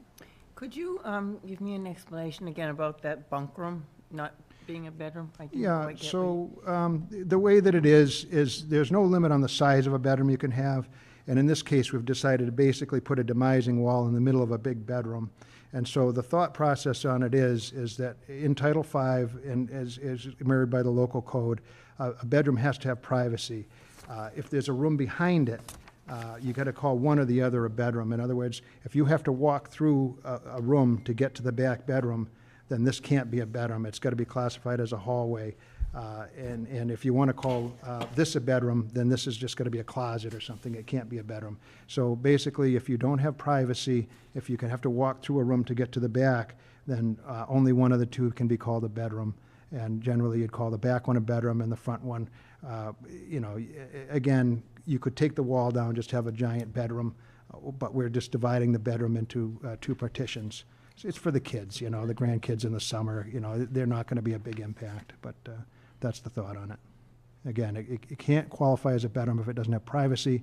If you have to walk through the room to get to another bedroom, it's eliminated from the important leg of privacy. It's got to be 120 square foot, have a window, heat, and privacy. And you take away any one of those, and it's not a bedroom, and therefore it's not technically a bedroom. And we'll have the Board of Health carefully look at that. If they're uncomfortable with it, we'll make a modification and just make it a bigger room. But 3 bedrooms max. I told them we couldn't expand it, and the reason you don't want to expand until they get sewer, which is who knows when, you know, you're going to need variances from Title V, and they'd be very unlikely to be granted based on the fact that you meet Title V, but the local Board of Health doesn't like to grant variances to expand the number of bedrooms. So from day one, we said 3 bedrooms, put in an IA, and they're happy to do it. Thank you. Okay, any other questions? Staying with this bunk room, if the Board of Health calls that a 4th bedroom, you would have to then change your septic profile from 330 GPD. No, they would say get rid of the bedroom. There's no, in my 20-whatever years of permitting, you don't go for expanding bedrooms in a nitrogen-sensitive area. This is an NSA per the Mass DP. It's just a non-starter when you've got tight setbacks like this. So we'd just take it down the wall between them, that's all. So for the record, you're staying with 330 GPD? 100%. That's the design flow, and it's based on bedrooms. You can have as many bathrooms as you want. You can have as many living rooms, kitchens, that sort of thing, but 3 bedrooms, and we're sticking to that. Okay. We're going to die on that hill. In terms of housekeeping on the septic plan itself, and I know call-outs are, for the most part, copy-paste, but this is a plan that, if we approve, will be on record. And it says the effluent testing shall be required as per the town of Dennis and Title V. So that needs to be cleaned up. Sure, though they have a good regime. This is Mashpee. Yeah, but, yeah. And on the maps themselves, I know you have 50-foot setbacks, but here in Mashpee, we have a 75-foot buffer zone. Yes. 75 and 150. So Yeah, but in the again, future, coming before this board, you should keep that in mind, that the buffer zones should kind of align with what our qualifications call for. understood, yeah. Again, we have that on there for the health department, because Mashpee Board of Health still has, the Title V has the 50. The 75 doesn't really even show up, but I hear you loud and clear, and that's a Yeah, because if you important close in those distinction. 250s to 75s, that whole SAS system is pretty much in the buffer. Yeah, everything's in it. Right. And, So again, they're housekeeping things, but I tend to pick up on little details on plans. Sure. That's all I had. I'll go to the agents next, because I know in the agent report, there was talk of a 4th bedroom, so I'll be curious to hear what you guys have to say on that as well. Yeah, so I did have a meeting with Dan regarding that 4th bedroom, and to kind of clarify that, make sure it was clarified before the commission tonight, which I believe they have done, because I was kind of confused as far as the number of bedrooms, the way the plan was presented. So I wanted to emphasize that they clarify that before the commission. And Steve had mentioned also, one of my other recommendations was to have that cobble apron at the bottom of the driveway, just to capture any sort of runoff in a heavy rain event, and prevent it from leaching out into the road. Basically, from my comments, that, when you're proposing a larger structure, as Dan had mentioned and detailed, there is an exchange of, improvements from an environmental perspective.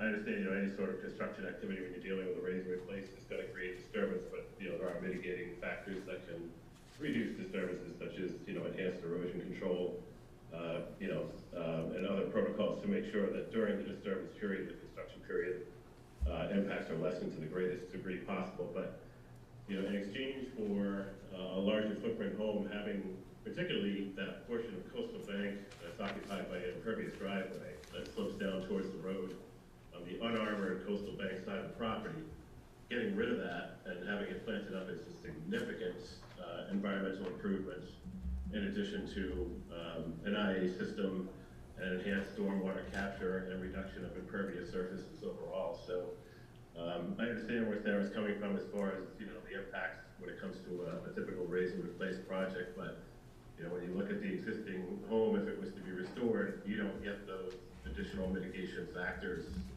because they wouldn't be triggered in that scenario.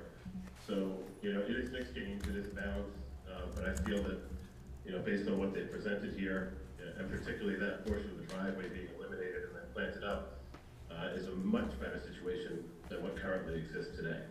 And I'll just defer to my other comments that I put down for the commissioner's consideration. Thank you. Thank you. Dan, is there anything you would like to add? I just got one quick question. When it comes to demo of everything, are you going to be doing the driveway, ripping that up, and taking the house out all at the same time?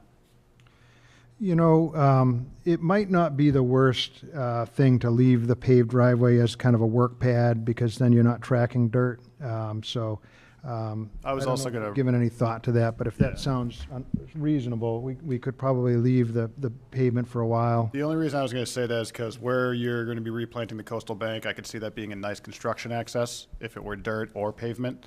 And obviously it's a coastal bank, so if it's dirt and they're driving machinery over, it's going to get destroyed. So if the pavement is coming up, all I would ask is put an erosion control right at that where the driveway is, right there, to stop any equipment from going over it, just so the coastal bank doesn't get deteriorated before plantings go in. That's all.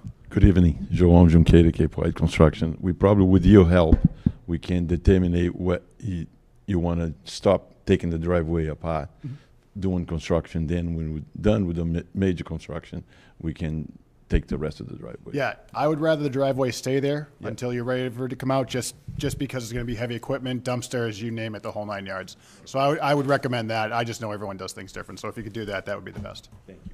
Perfect. Yeah, good suggestion. Okay. Questions or comments from the public? No? Okay. I would accept a motion. Okay, Mr. Chairman, I make a motion for a close an issue for 157 Daniels Island Road with the following conditions. Number one, the patio to be made of pervious material. Number two, install a cobble apron at the bottom of the driveway. Number three, the beefed up erosion controls that we discussed and edging along the driveway, permanent edging. Keeping the asphalt driveway in place during construction and to be removed after all heavy construction. Submission of a signed 3-year mitigation monitoring contract between the property owner and a certified horticulturalist or wetland consultant. And then another condition would be to have weekly reports, photos, or inspections during construction to monitor any erosion or issues out there, because it is a tough site, so. Weekly. Okay, Weekly, is yeah. is that something that the contractor could provide photos if it's not a heavy rain and I could forward? Or do you need weekly visits from an engineer? What were your thoughts on that, Steve?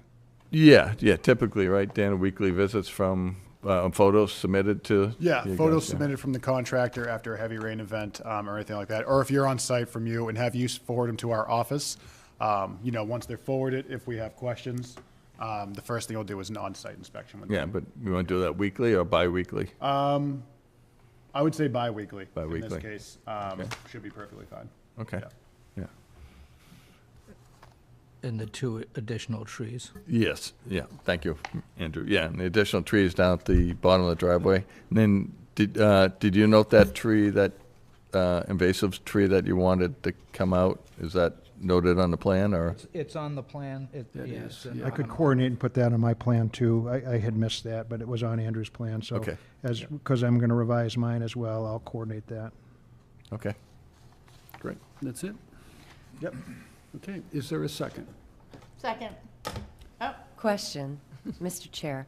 Do we address the coastal bank setbacks that are not being met?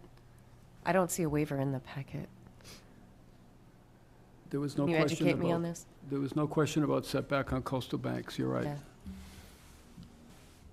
Do we address this before we make a motion to issue this without receiving some sort of waiver request? Can you educate me on this? If you'd Procedure- rather have a waiver request, I did prepare one in an abundance of caution. If you'd feel better about it, we could submit one.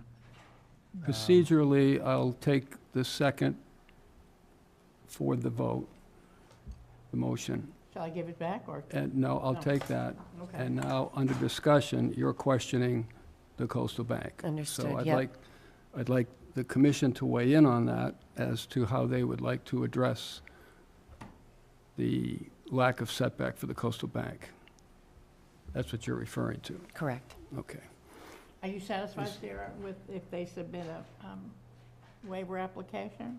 I could read a quick waiver into the record if you'd like, and if it's acceptable, I could submit it. Or Do you have however you'd like multiple to do it. copies of that? I do have 10 copies.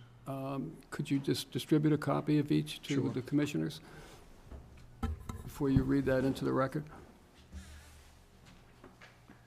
Grazie. Thank you. Thanks, Dan. So it looks like this lists the 50-foot setback, and our regulations are 75.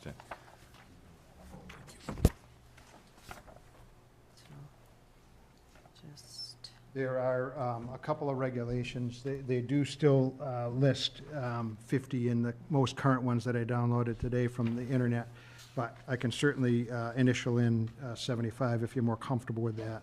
But this is what we wrote. for SC 433322, Veranos 157 Daniels Island Road, Mashpee.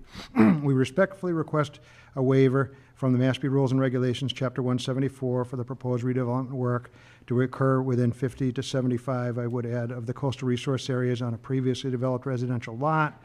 The proposed project is to replace a three-bedroom dwelling with a new three-bedroom dwelling further away from the coastal bank. Improvements include introduction of an innovative alternative septic, removal of significant impervious areas adjacent and in the resource areas, and dry wells for all roof runoff. While impacts to resource areas are being reduced, there are portions of the redeveloped dwelling within previously developed lawn areas within 50 and 75 of the coastal bank, and removal of the driveway within the coastal bank. You know, we're physically working in the bank, so if you need a waiver from that, I added it. Again, it's a big improvement, but it is working within the bank, which is kind of a different animal. The compelling need for waivers is to allow a reasonable redevelopment of the current FEMA non-compliant structure with a compliant structure pulled out of the FEMA flood zone. The overall square footage of hardscape within the 0 to 35 is being reduced significantly, and in moving the structure, some of the relocated footprint is within the 50 to 75-foot buffer where there's lawn currently. We feel that the waiver requests are minor in nature, given that the hardscape within the coastal bank and flood zone area are being reduced significantly, with the proposal offsetting the minor increase in the buffer to the bank. The mitigation measures of increasing natural plantings and buffers per the redevelopment formula, 2-to-1 minimum, will also protect the surface and groundwater quality, reduce runoff, and therefore sedimentation, which will assist in the protection of fisheries, shellfish, and wildlife habitat, and help protect against adjacent aquaculture, and not a friend of silt. As noted in the plans, a significant driveway hardscape removal and revegetation will occur within the resource areas, and the home footprint over existing lawn is significantly further from the resource areas and the existing paved driveway. The entire paved driveway is being replaced with pervious gravel surface, resulting in a substantial improvement in pervious coverage on the site. Again, that's the yellow from one side to the other, going way down. Less stormwater runoff resulting from the dry wells and pervious surfaces will protect the adjacent resource versus existing conditions, and an IA septic will reduce nitrogen impacts. Based on the above thoughts and reasoning, we feel the waivers can be granted for the good cause shown in this specific case. And I'd be glad to make any typo adjustments if you need, but that's what I prepared. Thank you. All right.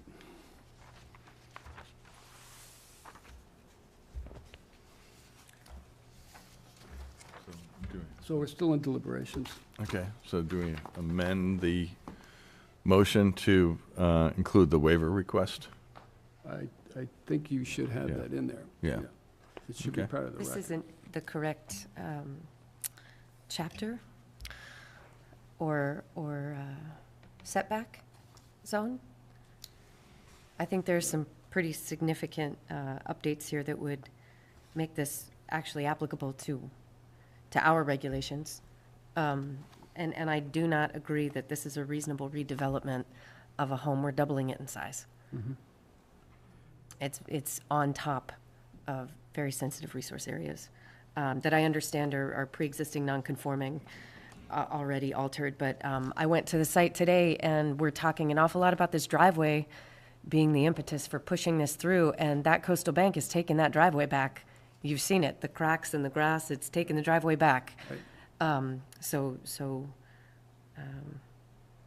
not satisfied that this is a legitimate waiver request unless it comes back amended to actually reference our existing regulations and bylaws.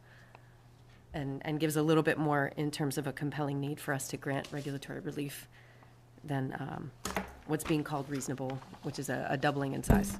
Which for the current owners may just be the grandkids coming in the summer, but the next folks that have that house, there may be twice as many people living there. I mean, we're in effect doubling the strain on this resource area. Or we're signing off on it anyway, being asked to. So Right. those are my concerns. I'll leave it to the Okay. rest of the commission. I disagree with the statement that it's doubling in size. Yeah, it's doubling in 2 stories, but if you look at footprints, only going from 7% lot coverage to 8.6% We're lot doubling the coverage. interior living space as well. Right, but that, we're only voting on what's on the footprint on the property. What's inside the building is not in our purview. Whether it's reasonable to double the interior living space of a house because you don't have a flood zone compliant foundation.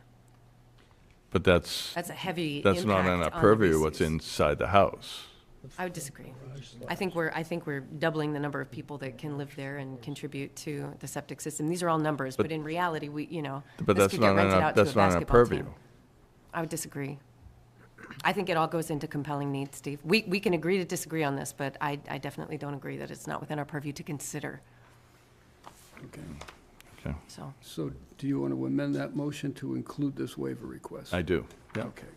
With the changes that need to be made? Yeah, It with should the be typo chapter changes. 172. 172, and yeah. 75 foot. 75 feet, yeah. I don't think there was anything else in there that I saw that was erroneous. Okay, and we can get a copy of that initial by you, sir? 100%, yeah. If anybody wants to mark it up, I'll initial. Yeah. And again, you know, Right there.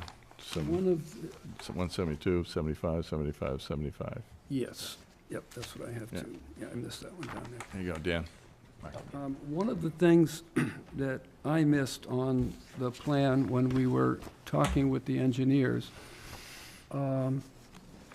there's a proposed 4-foot-high white picket fence pretty much along the whole coastal bank side of the house that wraps around, I believe, where that, there is a garage door, an existing garage door there now.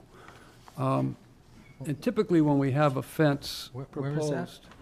there's a line on the map that showed a 4-foot picket fence that was going around the structure.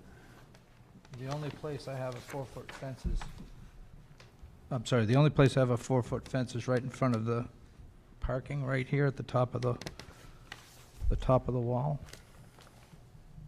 so it may be that tag you associated with a longer line, but that's probably just to keep people from falling off the wall where they're fairly close to it. And as soon as the wall goes under 30 inches, we could stop that. So it'd be just a very short section that would need.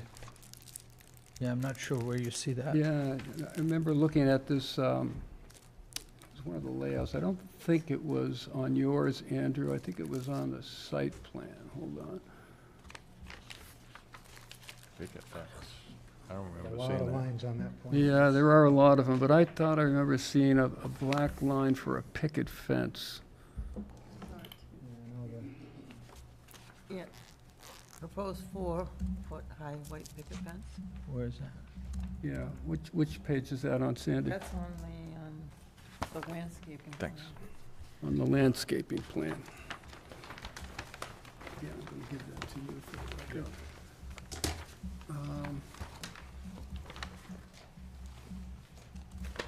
Yeah, it's right by the parking area, Yeah. just on the north side. So it's just in that parking area? I thought it Yeah. wrapped around the whole No, building. it's a short There's fence. a fence. Yeah, short fence, yeah. Okay. Right here, Paul.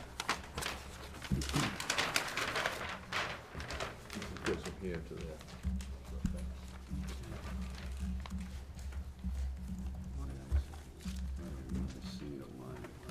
That's a gate in it. This whole thing, but, Be on lawn here. yeah. What is this red line? Yeah. Yeah, there's a diagonal line for the gate. That's the, And then, oh, I see what you mean. So that leader goes through the bush and it got cut off, so you think it's the line all around. If the bush wasn't there, you'd see that leader goes only to the one little straight line. That's the issue. Yeah, that's the only fence there is. Can I approach and show? You want to highlight it? Can I approach the chair and show? Yes, please. that line isn't. Is that the one, the one I was looking at, Andrew, is the I wasn't red, looking for. Yeah, we saw the that. red dashed line. Pretty subtle. I saw the label proposed white foot. But I'm pretty, So, yeah, it's just that, usually That's a about bigger setback line. fences, so I'm That thinking, red dash line. did I miss it? That's a zone and setback line? yeah, see that, that's, Zoning setback. okay. Yeah. See, I picked up on where it said proposed 4-foot, and I saw the red dashed line, and it said picket Ah, fence, so I yeah. thought, okay, I don't know why they want it, but, okay, all right. That would have been confusing. Yep. Okay. So you are going to amend the motion to include this waiver request? Yes, the Is- marked up waiver request by Okay. the Is there engineer. a second to that so amended do I motion? need to second it, because I seconded the original? Doesn't matter. I just need a second for that amended motion. Yeah, I'll second. You'll second that. Okay, so the motion has been now amended to include this waiver request dated December 12th, 2024. Does that make you happy? And the corrections have been made No, and you don't want to. initialized, and Dan has that for the record. Okay. Further questions by commissioners? Comments? None? So can I ask on the square, can I ask you Yes. a question on the record? Sure, sure. So with the amended amendment, as it now stands before you, that does or does not address your concerns about the size of the property? I think the scope of the project is still very concerning to me.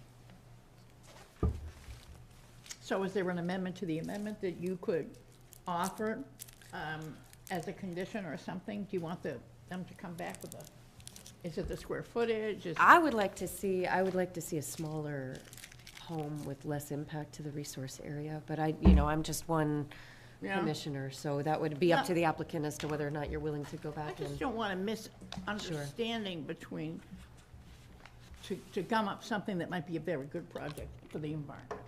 And I thought I heard you at the very beginning of the hearing say that the basement would not be finished. Is that not the plan? It's unclear to me.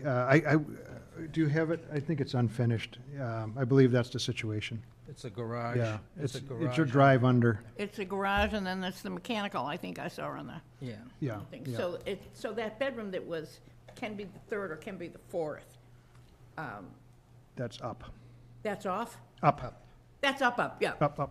That's the one you have to go through, and it can't be a bedroom because you have to go through. No privacy, yeah. And that's, that's right in Title V, and almost all Board of Healths accept that. Right.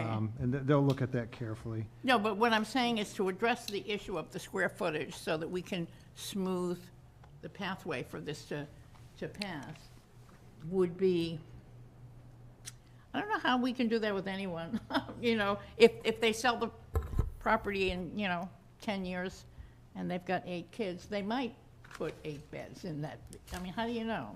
But that's gonna happen in any house. That's right, that's what I'm saying. In any place that happens today, right? Sure. You know, We can expect it. anybody can take a 3-bedroom ranch and decide that they're gonna put, three bunk beds in a 12 by 12 bedroom. I did that once. And move it in, right? So. Yeah, that's what I'm saying, so I didn't want to hold it up. If you had sitting room, they had put on the plans that this was a sitting room attached to the bedroom, we wouldn't be having this discussion. We're only having this discussion because the plan shows bunk beds there. Yeah, and I could No, wring no, the I think that's architect's part of neck. it. I says, and I could wring the architect's neck. That's I'm part just of it. teasing, but, I think and It's a 3-bed. we're adding a Three whole nother bedrooms. floor to the house. I mean, I think I would feel a lot better if we were replacing a single story with a single story house. This is not an opportunity for a bigger structure. This is a house that never should have been permitted to be built there in the first place, to be quite honest, from the standpoint of the resource concerns. If this were an undeveloped lot, it would never get through as a new build. Like coulda, shoulda, woulda, right? I mean, Correct. It's not an undeveloped lot. It's a Right. developed lot now. And I think, the homeowners have seemed to gone to a lot of, being very thoughtful about where they can make improvements on this property. They've changed a lot. I mean, you've talked about that, Drew's talked about that. And, I think, second floor versus first floor, and I get I understand that the number of people impact the resource area, but the footprint of the property in the resource is not really changing. Correct. And I think that there's a lot to consider. What I see from the performance standards for our Regulation 16, Coastal Bank says activities which will result in building within or upon removing, filling, and/or altering of a coastal bank or within 75 feet of said bank may be permitted if necessary for access to beach water, including visual access, if the activity will not induce cumulative impairment of said critical characteristics, and the following projects may qualify. The first one listed is the maintenance of an already existing and lawful structure. Nowhere on here does it say that we need to relax our regulatory standards for new houses. Is there a way to renovate the existing structure? And I heard very early on in the presentation that there was. This is a choice point. That we're talking about a non-flood zone compliant foundation when the majority of the structure we've established is mathematically perfect and it's not in the flood zone. Well, So some of this it is this is not a compelling need to my vantage, and it's an awful lot of disturbance on the stability of that coastal bank for a home that's been there since the 1950s. So these are my concerns. I would like to see a little more effort put into reducing the impact by seeing what we could do with the existing structure, where it seems like this is a very extravagant response to a very small impetus for a project. But I am one commissioner. Yep. I will defer to the rest of you all. Okay. Yep. Anything else? Nothing else? I'll call for a vote. Steve? Yes. Marjorie? Yes. Sarah? No. Sandy? Yes. And I vote yes as well. Motion carries. Well, I appreciate very much your careful consideration, and we'll take all these things to heart. You'll get a nice revision, and we really appreciate you working with us. I think we'll be a good example for the environment here. And, you know, one of the things about these houses, a lot of times no one's in them for 6 months, so it's a light impact. And even the next folks, they might only be here a month or two, so we'll see. But thank you very much for your consideration, and we'll try and be good stewards of the land. Thank you. There you Thank go. you very much. Appreciate it. Thank you.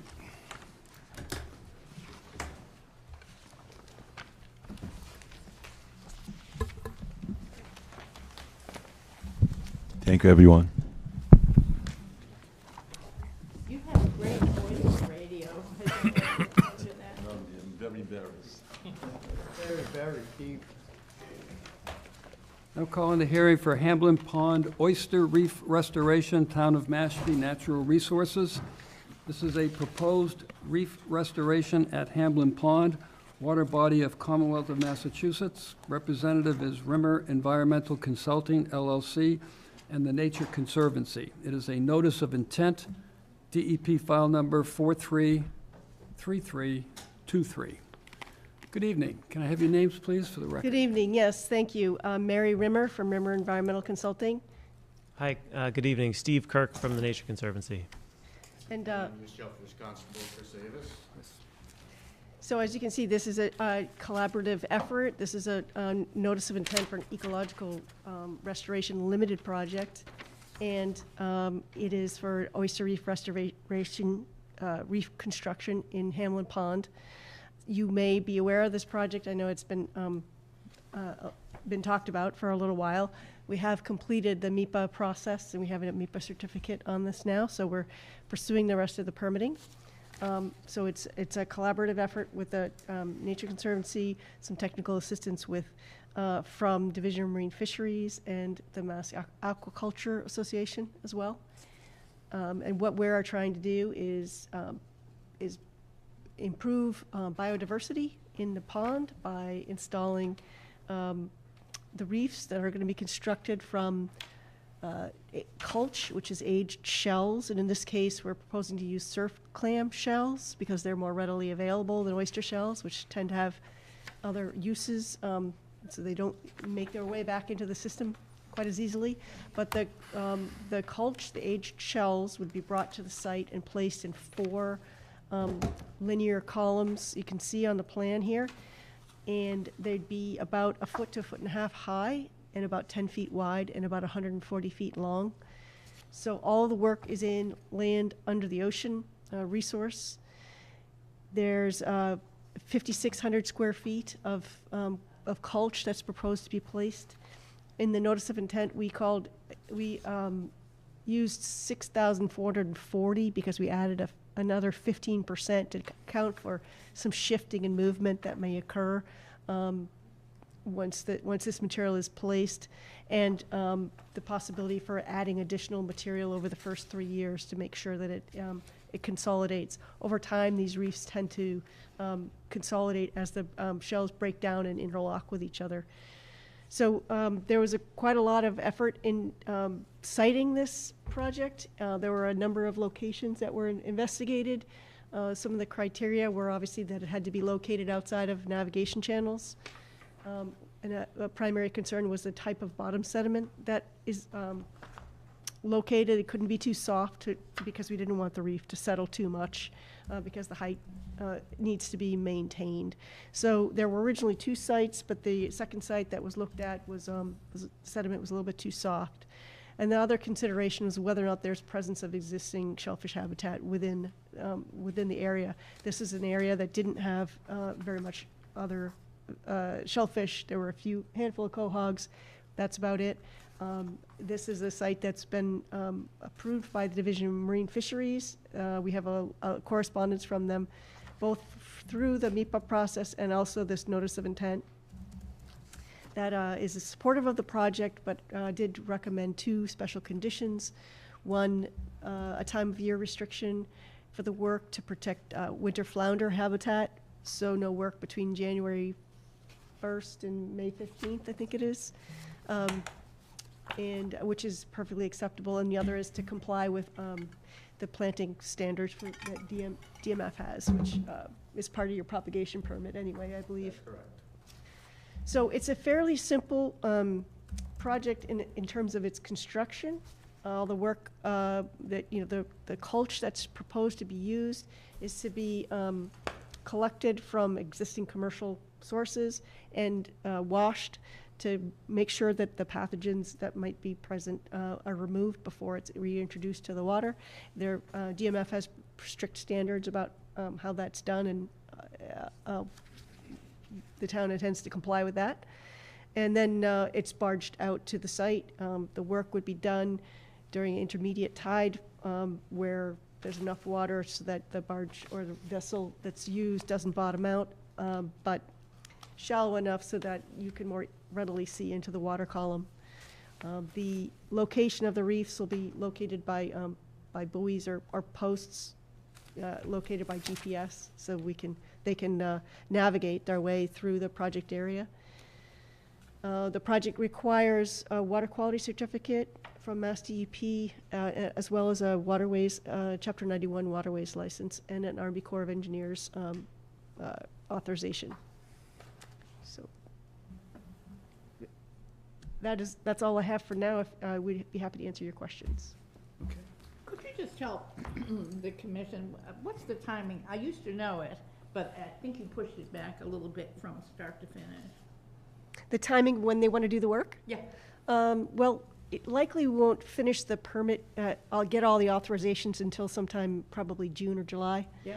And so we would likely be working with the town to consider, depending on when all necessary permits are in hand, then sort of when is most feasible to do this. And the best times are sort of in the late fall or perhaps in the late spring. And so It's just one season though, once you get in there. yeah, and so what we're talking Days about work. here is planting the shell or culch, and that happens, in one mobilization. Yeah, okay. That's what I was trying to remember. Right. If it was, wait, do it. Yeah, right. Yes.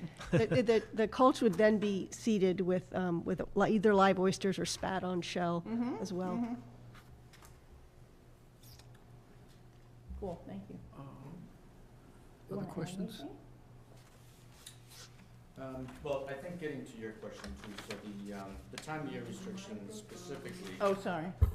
You need a mic. Oh, he needs some microphone. Specifically, just so for the record, the time of year restriction is January 15th to May 31st.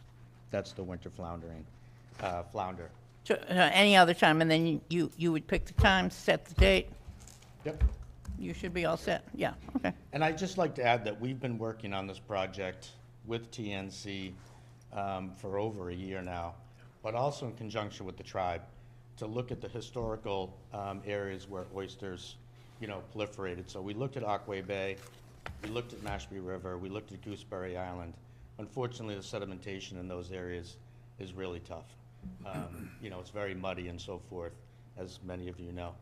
So we started looking at Aquay Bay, Wacoya Bay, and this is the area that we came up with after a lot of surveys and stuff like that. So, you know, this is a collaboration with the tribe as we're moving forward, TNC and so forth. So this has been in the works for a while, and it will, not unfortunately, but we're at the beginning stages. Yeah, okay. Thank you. I assume those numbers, those can be buoys that are permanently out there? No, not necessarily. No, those are just to guide the placement. Okay, so how will boaters and people and kayaks and everything know that, you know, everything, that's that one- you can have that underwater without having a buoy surround it? You want to take that one? Sure. The impact to navigation is likely to be negligible. We're talking about changing the bathymetry by, you know, as much as a foot, and it's outside of a navigational channel. So the intention was not to permanently mark the area because it's, you know, it's natural habitat and not changing the bathymetry and. Okay. What's the water depth there? So probably see that high tide, we're looking anywhere from 3 to 4.5 feet. At low tide, because we have a 2-foot difference, you know, it comes down a little bit. But at the site, and so we're still looking at like 2 feet, Yeah. even with the right. added mulch. So 2 feet above the top of it? Yeah. Okay. Yeah, I just like. And it's kind of in like a little bit of a cove. There are some navigational issues, and I wouldn't say with the site, but outside of the site, because as you can imagine, in the middle, it's deeper. You know, as we get closer to the marsh, it starts to rise up and stuff like that. Yeah, but I think as boaters, you know, a lot of people don't follow channels and things like that. No kidding. So I know. you know, and a lot of shellfish grants all have buoys around shellfish grants. Protect So them, yeah, why would this be any different? Again, to Steve's point, what we're trying to do is just make it sort of a natural thing. This isn't something that we want to draw attention to. Because the last thing we want somebody to do is be going over there sort of poking around. We don't want people picking oysters, you know, in the summertime, you know, when the water's warm. You know, so we're not trying to hide the project, don't get me wrong. But we're also, you know, it would be delineated on maps at boat ramps and stuff like that. But what we don't want to do is draw attention, you know, and have people, you know, traversing the area and poking around. It's not outside of the purview of having it marked, but I do feel as though that, you know, where this site is located, it's outside of any type of navigational issues. A person in a kayak is not gonna, at low tide, stumble over it and, you know, run into it and so forth. It's not a very interesting area. kayaking. Well, there's really, I think, and don't quote me on this, but as you go up Hamblin Pond, as you're sort of heading out towards the culvert, there's probably about maybe 4 to 6 docks, and it's very narrow. It's very slim water, skinny water. So you don't have very big vessels traversing that area. It's really done probably strictly by tide. So you're looking at maybe 13-foot whalers up to maybe a 17-foot, you know, whaler that draws probably less than 6 to 8 inches. Okay, great, thank you. It's been like a year since I've walked the coastline there, but you used to have you used to have the cages with the oysters. Not in this location, I don't know. But it was, so it's farther in front of where the house If you look is. here, there's like an oyster, I don't know if it's oyster, but the shellfish On the here. other side Yeah. of this island Yeah. is the Burtis Yeah. Oyster Grant, Okay. and that's their private grant. And do they do well there? Yeah, yeah. And in fact, we started this year doing floating gear in Hamblin Pond. And again, we're trying to mitigate the nitrogen loading in all of sort of Hamblin, Jehu, the rivers and tributaries. And yeah, our stores did very well up there this year. So the expectation is this will be the oysters will like it here and be very happy and. We're hoping that they'll. 4 stars. They gave it 4 stars. Yeah. We're hoping that we'll get a natural set. Yeah. Which basically means that they would reproduce naturally and actually form a reef and begin to grow. Because I read the UNH study, and it seemed they kind of had hit or miss in where where they repopulate it, but it seems like sediment and things like that were a big draw for it. It is, and, you know, to be strictly honest with the commission, we don't know if this will work or not, but if we don't try, then how will we know? Chris, just curious, is this from your existing spat, the oysters that you're doing right now, or is this going to be an additional? So, TNC is the funding arm of this whole project. There's no cost to the town, except our time. Most likely, we'll be utilizing local growers, and if we have some additional oysters that we may want to, you know, grow at the project years down the road in order to continue sort of the thrivability and sustainability of the project, you know, we probably would add some. But no, it's not coming out of our seed budget. Gotcha. Yeah. Yeah, just a quick note on that. The Nature Conservancy is quite interested to support the aquaculture industry in their participation in this type of habitat creation. And so we're running a existing program right now where we're funding growers to do just that in other municipalities and working with other federal funding opportunities for that to happen into the future. We recognize that town departments are strained and stressed, budgets are tight, and we're trying to find the funding to make this type of activity more common. Great. Thank you. Okay. Anything else? No? Anything from the agents? No, this is, I don't want to say it's pretty straightforward, but it's definitely innovative and it's definitely new coming out. My only question I have is about eelgrass. With these other studies, has there been any success with eelgrass recovery from it or anything of that? I ask because this section here has I guess I'll call it a dwindling supply of eelgrass. Yeah, it's previously mapped habitat there outside of the footprint. There's a few different schools of thought in the scientific community. One of the things that drives eelgrass proliferation is the potential for light to reach the bottom. Oysters, being filter feeders, can reduce turbidity and increase the clarity of, you know, the surrounding water such that light penetration makes it further to the bottom. And, you know, if that's a limiting factor for eelgrass to survive, then you may see some recovery from that element. The scope and scale of this project is probably hard to say that it would, you know, have such a great impact on that element of the water quality that would, you know, be a guarantee. You could never say that, but it is part of the intention that water quality improvements can lead to eelgrass that, you know, doesn't go away. Yeah, understood. Had to ask. Yep. So that's it for me, though. Okay, thank you.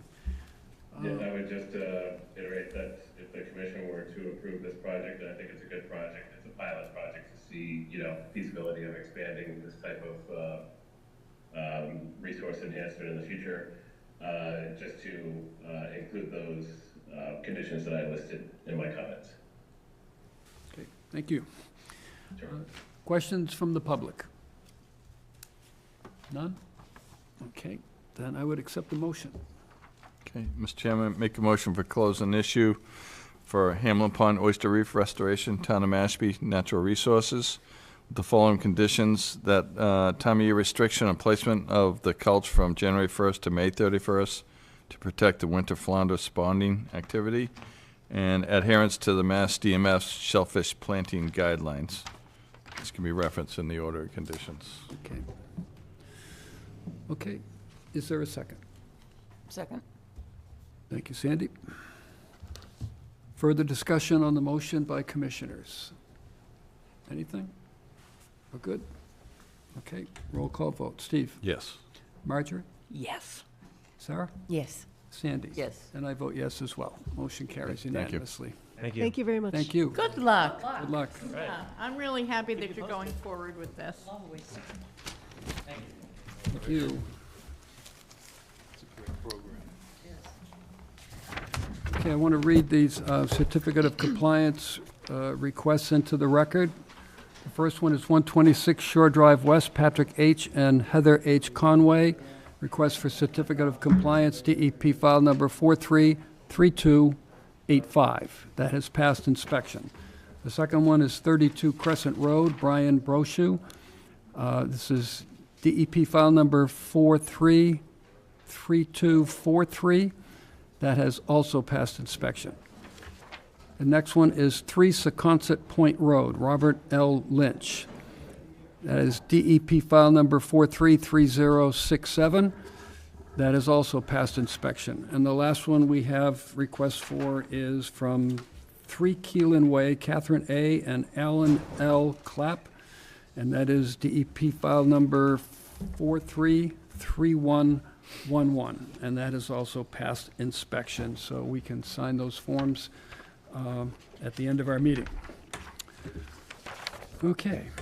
I'm going to go back to our pre- and post-hearing agenda items.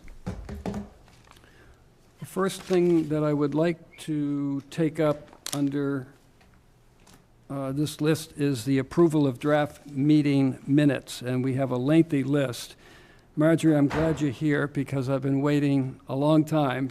There's only 2 people that can vote on this set of minutes because all the other commissioners no longer are on this commission. So No way. We've been waiting for you. history does have That was my intent. That have was a my way design. of marching on. And this would be the set of minutes for November 10th, Right. 2022. So if you are okay with those minutes, I've looked through them, and I didn't see anything wrong with them at all. Some of my favorite minutes. Some of your favorites. Yeah, and I'm yes, I'm a yes. So I would first accept a motion from you to approve those. Move to pass. Okay, and I would have to second that. Typically, I don't second Okay. motions, but I will. And do you or I want to discuss anything further? I don't think so. No. So I'll ask you to vote. My vote is yes. Yes, and I vote yes as well. I'm glad those minutes are finally off this list. Power. The next set of minutes is for June 27th, 2024. And eligible to vote on those are myself, Sandy, Alex, Marjorie, and Sarah. So we have a quorum of people that can vote on that present. Are you okay with those minutes? You're all set? Yeah. Okay. So let me take a roll call vote on that. Steve? No, I'm not. Oh, on I'm that. sorry. I'm on the wrong, there's a long list here. I'm on the wrong line. Did you make a motion? Motion for it. Oh, yes. I'm sorry. I need a motion A motion to approve? to approve those June 27th minutes. So moved. Thank you. Yes. Second? Second? Thank you, Sandy. No further discussion by people voting. Roll call vote. Sandy? Yes. Marjorie? Yes. Sarah? Yes. And I vote yes as well. On our list tonight is August 22nd, 2024. Those minutes were approved at our quarterly meeting on November 7th, so those that were listed erroneously, so that's off our list. The next one is September 12th, 2024. I've had a chance to look at those a little bit closer. There was a project during that meeting that was denied. I don't know if there's been any appeal of that filed, but I was concerned that those minutes be exactly the way they should be, and I didn't see anything wrong with them. So we're good on that. So eligible to vote on those are myself, Steve, Sandy, Alex, and Sarah. So if there's a motion to accept those, So moved. thank you, Steve. Second? Second? Thank you, Sandy. No further discussion on those sets? All right, then voting. Steve? Yes. Sandy? Yes. Sarah? Yes. And I vote yes as well. The next set of minutes, September 26, 2024, those I believe were not distributed. I do not have a copy of those minutes, so I'm going to table that. I will distribute those then. I believe, Alyssa, is that this? Everything was, but I think it was because it was back when I submitted them, so I'll resend them. Also, there was the executive session for the 26th. Right.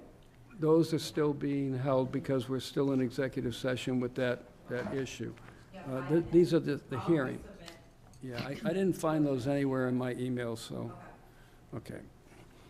The next set of minutes is October 10th of 2024.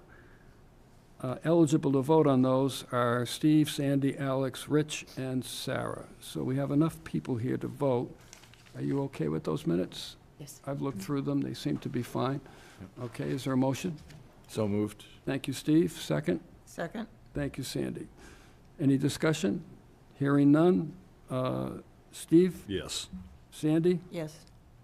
Sarah? Yes. And I vote yes as well.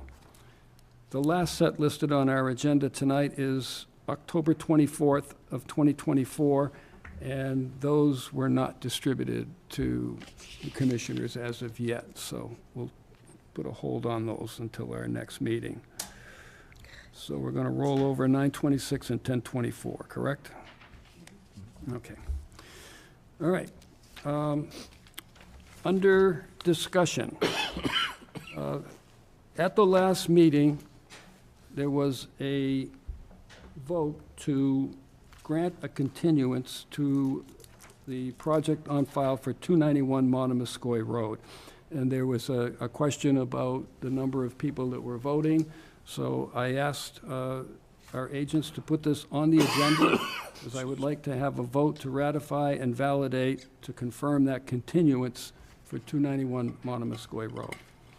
So I would like a motion in that regard. So moved. Thank you, Steve. Is there a second? Second? Thank you. First by Steve, second by Sandy. Any discussion, questions on that? I don't believe I was here for that hearing. No, you were not. Okay, so am I sitting this out, or is it, it's a continuance? You could abstain from it unless you've had a chance to I have review not. the video. No, I'll abstain. The video is tough. There's a lot of audio feedback and I a heard little it bit of wasn't really worth silence and trying to stuff. watch. I went through the whole thing, but just to say that I've reviewed the video so I could, vote with the, Sure. I forget the name of that rule. Yeah. Okay, so. Rule expediency, I think it was called, something like, The rule of necessity. That's what you use to yeah. vote the To vote it, continuance in. right. Right. Yeah. Yeah, it was a rule of necessity, but it doesn't apply to unelected boards. So Right. Legal counsel clarified that, yeah. Right, okay. Okay, so let me take a roll call vote on that. Steve? Yes. Marjorie? Yes. Sandy? Yes. And I'll vote yes as well. So that carries, and that has been validated. And that is on, just so. 290, that was the vote for the continuance on 291 Monomoskoye. Do you have the date on that? Yep, that's what I was gonna say, January 9th at 6:30. January 9th, okay. Got to get used to writing 25. Yep. Coming quick. Okay, water quality issues and initiatives. I guess the water quality report for Mashpee Wakeby is going to be heard at the next select board meeting.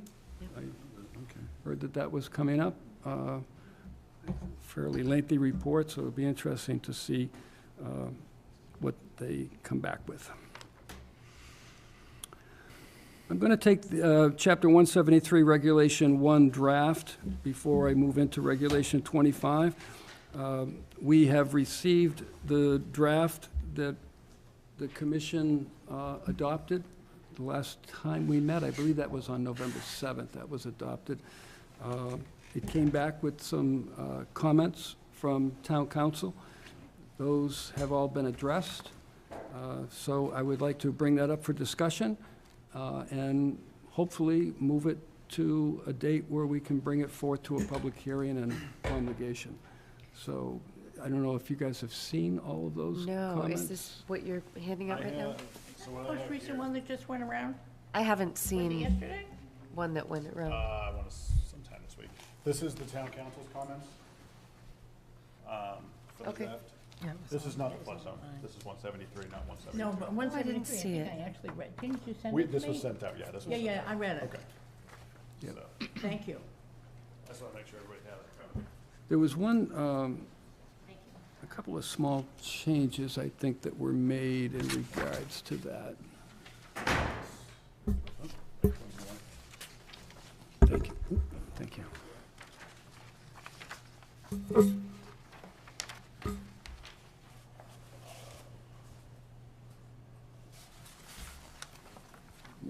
is needed. Persons proposing or having initiated such activities.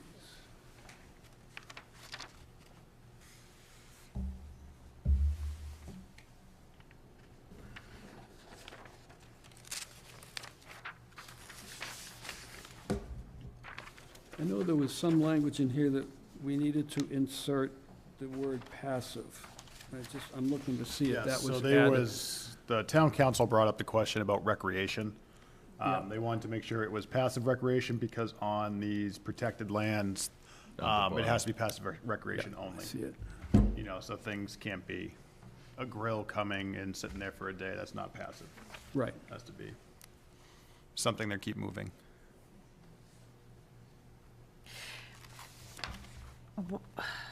I'm apologize if I missed this on the last revision. Why did we add passive into activities? Because these are all Article 97 protected land. So because of that, with that protection, it has to be passive recreation only. And we need to state that? Town council very much recommended that we do state that, only to specify, is a main way to specify these are protected lands. And since they are only passive recreations used, just a way of specifying it, that's all. That was a recommendation from council. So would it make sense to add some sort of a footnote then, similar to what we've done in other parts of this regulation that define what passive activities are permissible? Yeah, we can put in some examples like, you know, hiking, non-motorized, bike riding. Okay. Bird watching, you know, those would be examples of passive recreation. We could certainly add those in after the word passive in parentheses, just to provide some examples of what that means. Great. Yeah, even if it's, you know, the formatting, I think, just as, to make sure it's readable, but if there's language to borrow from the existing regulation that we're talking about, prevailing regulation, that would work too. Yeah. Great. Sure. Thank you. And on the following paragraph that was taken from the 2022 shellfish regulations, I see that there's a proposed new wording, but I don't see what that is. Dan or Drew, do you all have any details on what that might be? Which one is this, Sarah? So this is the paragraph establishing that we as the town of Mashpee are recognizing the ancient and aboriginal rights of the Mashpee Wampanoag tribe. Yeah, okay. Yeah, so that's the WAC paragraph. Yep.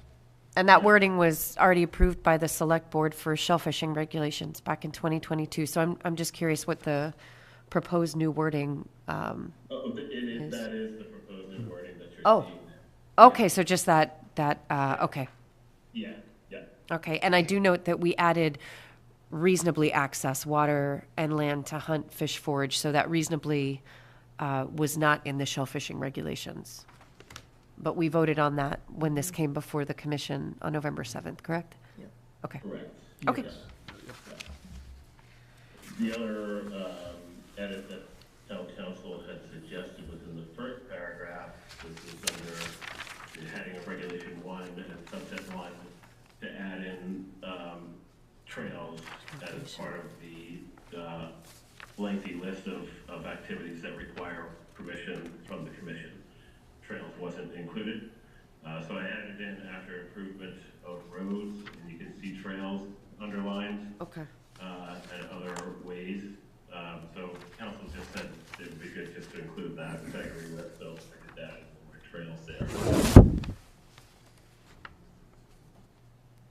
Does everybody see that in that Yes. first paragraph? Yep. Yeah, thank you. Sure. And then I removed the strike-through language that the commission had already kind of reviewed and agreed upon, just to kind of clean it up. So you can see some of the comments where that strike-through language was just removed, just to make it cleaner. You know, for example, under the heading of regulation 1, I removed the word prohibited. Just as an example, you can see that there in the sidebar. So just to, you know, clean up that strikeout language, because that was already reviewed and approved by the commission, so just to provide a cleaner version for your review. Great. Okay.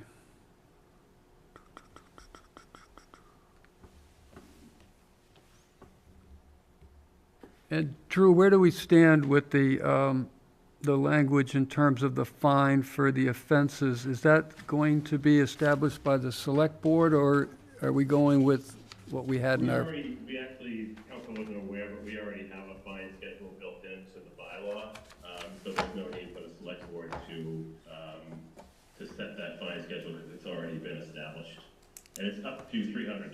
So it's really the discretion of, the commission as far as if there is a violation, what they feel a sufficient fine is. So it could be as little as $50 and as much as $300. And it's your discretion. There is a kind of example of, what constitutes a $50 fine, a $100 fine, a $300 fine. I don't know if the commissioners have that. If not, I will make sure to get that out to you. But it's just a guidance document more than anything. It's really your discretion as far as what you feel an appropriate fine would be in a given violation scenario.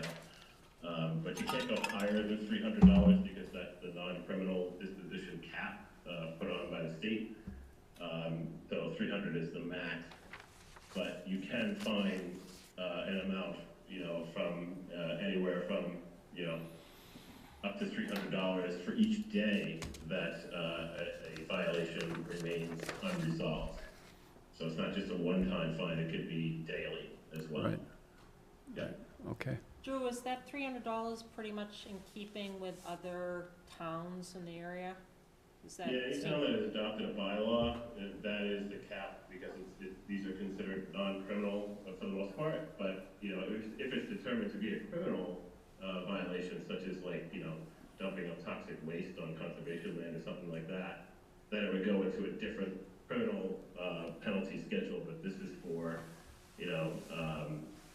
typical non-criminal offenses that you see, like illegal cutting, any sort of activities on conservation lands that may be, cause damage, but relatively small, minor scope, but non-criminal category. But like Barnstable and Falmouth would have the same dollar threshold? Yes. Okay. Yeah, all towns will be throughout the Commonwealth that have an established home rule bylaw. Yeah. This is the same fine schedule and amount that they are limited to. Thank you. Personally, I wish it was higher. I think that even $300 is kind of equates to a slap on the wrist in some instances, but it is what it is. Okay. And so the amount is at the discretion of the commission, but the issuance of the citation is at the discretion of the conservation staff, is that correct? Yeah, we would be the ones that issue the citation. Okay. You would be the authority to determine the amount. Okay. Yeah. Okay. Anything else? Looks good. Looks good? Yeah. So we'll move on that. We'll get those examples in for passive recreation. That'd be great, or a footnote, yeah, whatever. Yeah. Yep. Yeah, that'd be great. And then we can mark that up for perhaps our next meeting. Does that make sense, Drew? Yeah, it'd be good to get the public hearing scheduled tonight if that's something the commission would be willing to endorse, for our January 9th meeting, if that's okay. Okay. So what is the consensus then of the commission? Do you want to go with January 9th to Sure. have this Yeah, made available? yeah, let's get it. And how soon do we have to release the copy to the public for that meeting, Drew? Is it 10 days? I believe so, yeah. So we could put the draft out, on the webpage, on our webpage, as soon as I make these final revisions. Okay. We'll just have it labeled as a draft, provide a link to it. We could do some public outreach at least, as much as we can prior to the public meeting. It'll be advertised just like a regular hearing. Right. Go through public comment, and then the last step would be another hearing for promulgation. Okay. And Great. a question for you, Mr. Chair. So just the mechanics of the public hearing, is that something that would happen first on the agenda? Or is that something that would be after the application hearings? We can set that agenda any way that Okay. I want. I mean, Oh, I sure, set just the for agenda. anyone who might Yeah. be interested to come and issue That's public something I comment. think we would take right up front. Okay. Noted. People would come if they have concerns or And then they questions. can- Don't want them sitting around waiting for Exactly. discussion of somebody's white picket fence. The Okay. fence. Okay, so the consensus is that we'll move on that for the 9th? Okay, Yes. great. Yes. Okay. Then I'll move to Regulation 25, discussion on performance standards for Draft 6. You all have a copy of Draft 6? Did you guys get a copy of that? I know you're fairly new to this. Did you put them in the notebook for tonight? was in I the didn't knowledge. see, I have them electronically on my laptop. Was I a don't while know ago, if, about a week ago. I know they were distributed out. Today? No, they- a few weeks Well, that's back. 25. Yeah. We got 25, we didn't get, The most Well, recent one, 72. yeah, I'm not sure because I saw, It's Chapter 172, Regulation It would just be 25. regulation 25. oh, So is we that, draft is six, that, we're yeah. talking Yeah. about the same thing? Okay, Yeah. yes, then Yeah. we did get those. and then that was where you sent out the letter just today. I though, just from sent the letter today. Papaneset Beach. Yep, we just received that today. Okay, so that'll become part of the record? Yeah, that'll be part of the record, absolutely, so, and if they have any, if there's any public comment as well, that will as well. Okay. So, tonight, discussion's really, I believe, performance standards? Yes. Yeah, so, Yep. so that will cover most of the bases tonight. Yeah, I included like a, it didn't change the wording, but it's just, there's a comment, a discussion, kind of summary of discussion at the last meeting. Some of the comments that I wrote in, to version 6, but I didn't change any of the language, it was just including the comments, that were discussed at the last meeting. Right. Do you know the date of that meeting? Drew, was I here? I can't remember what the date was. It was our second meeting in November, which was 20, Was it when I was in the hospital? Yeah. Was that the 14th? 14. 14th, yeah. Yeah, Yep, and I wasn't here for that one. yeah. So we only had a limited number of commissioners present for that discussion, so I just wanted to document what was discussed, and some of the comments made on some of the standards, which, Paul, I sent that to you, and Sandy, just to highlight what was discussed, by various members at that meeting. Yeah, I've got that electronically on my screen. Okay, good. So I'll take any comments or questions that commissioners have on what we have so far, if you have any. I have a few. Sure, Sarah. Comments. Should I go first? So this was the first time I'd seen, I guess, the expanded draft of Regulation 25, so not just the performance standards. Yep. I did have a couple of comments specific to the performance standards and then some others on the rest of the text to the regulation. So what would be the most helpful to start with? Let's look at the standards first. You got it? Okay. Yep. And I'll try to move this along. I don't know what folks are here for public comment on, but so performance standard number 6, I know that there was an existing comment for, so the as-written performance standard 6 says for activities proposed in A zones, the historic rate of relative sea level rise in Massachusetts of 1 foot per 100 years must be incorporated into the project design and construction.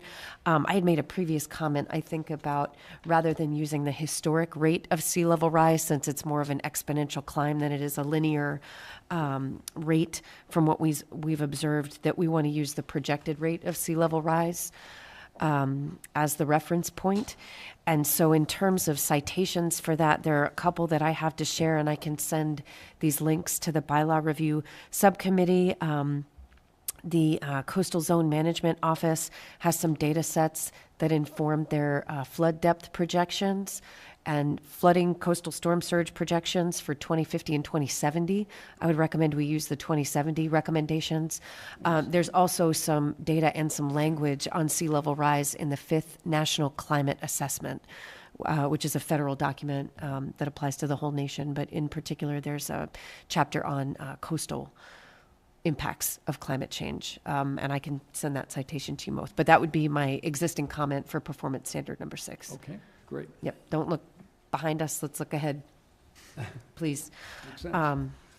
So for performance standard number 7, I think that this specifically needs to state that all houses built within the flood zones where moderate to high wave action is observed and or projected need to be restricted to pilings. And that the foundation walls that are solid without the flood fence need to be prohibited. There's a lot of comments in here already about our purview, state building codes, all of these things. I think in terms of what we're doing to protect the resource area and specifically the channelization of floodwaters coming in, that should be the focus, I think, of our efforts. And then any legal ramifications or inconsistencies with the state building code will be picked up by town council. That is their job, to make sure that we're not putting out regulations that we can't enforce. But I think it's pretty readily defensible given the resources available from the Cape Cod Commission and Office of Coastal Zone Management regarding the impact of solid vertical walls, including foundation walls, on channelizing floodwaters and the flood zones. And again, I think any conflicts with the state or local building standards can be addressed with the support of legal counsel who is qualified to offer these comments.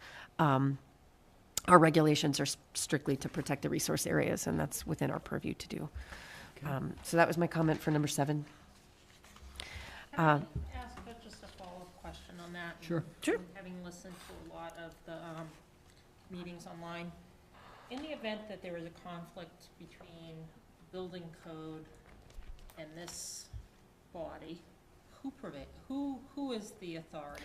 State building code is what legal counsel has come back and said. Yep. Councils and codes with building Yeah. code. Yeah. We've also got a building code expert on the commission as well who's informed us that these regulations are changing or they're already in place. So there's 2 versions right now that this is relevant to.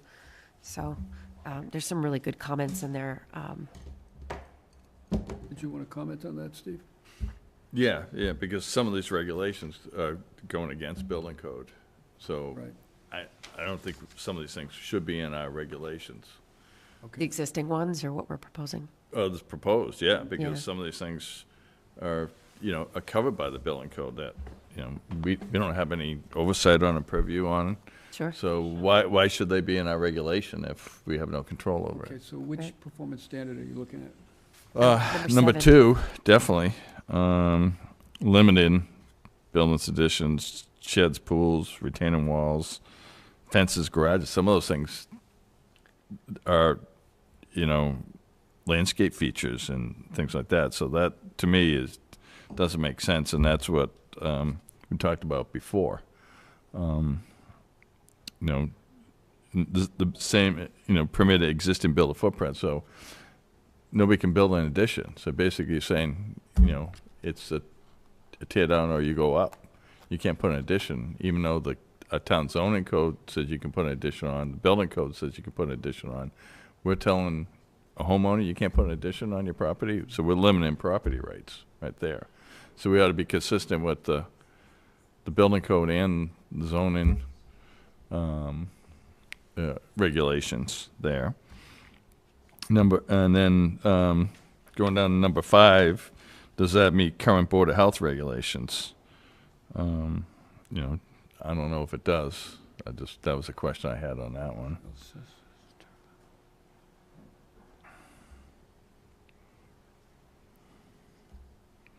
And then number 7, like Sarah said, is... Before you go to 7, on 5, are you talking Mashpee Board of Health, or are you talking State Board of Health?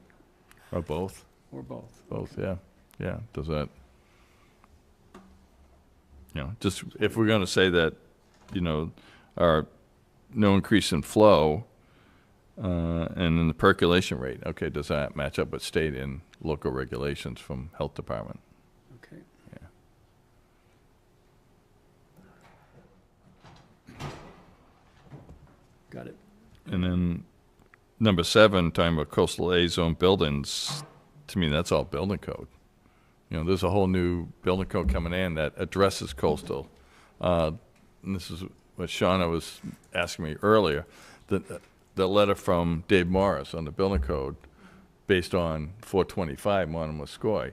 Mm-hmm. The current 9th edition in the IRC 2015 covers coastal A zone, but the Massachusetts amendment does not cover A zones. The new 10th edition in the IRC 2021, which is in effect now, but there's a concurrency period which ends June 30th, addresses coastal A zone. So to me, that's a building code issue. Right. I mean, you could, in writing this as a performance standard, you could have a light item that says everything must conform to existing building codes, Mashpee. Yeah, and approved by the Mass, Mashpee you know, and Building also Department, yeah. in reference that, the Board of Health and things like that too, and that's your catch-all to ensure that all those things, you know, are there. Yeah, yeah. And then you build, you know, the conservation requirements on top of those. Right, yeah, because it's the responsibility of the building commissioner to enforce the building code, so it's, yeah, there. There should be a mechanism to move in lockstep with the other local boards and commissions, though.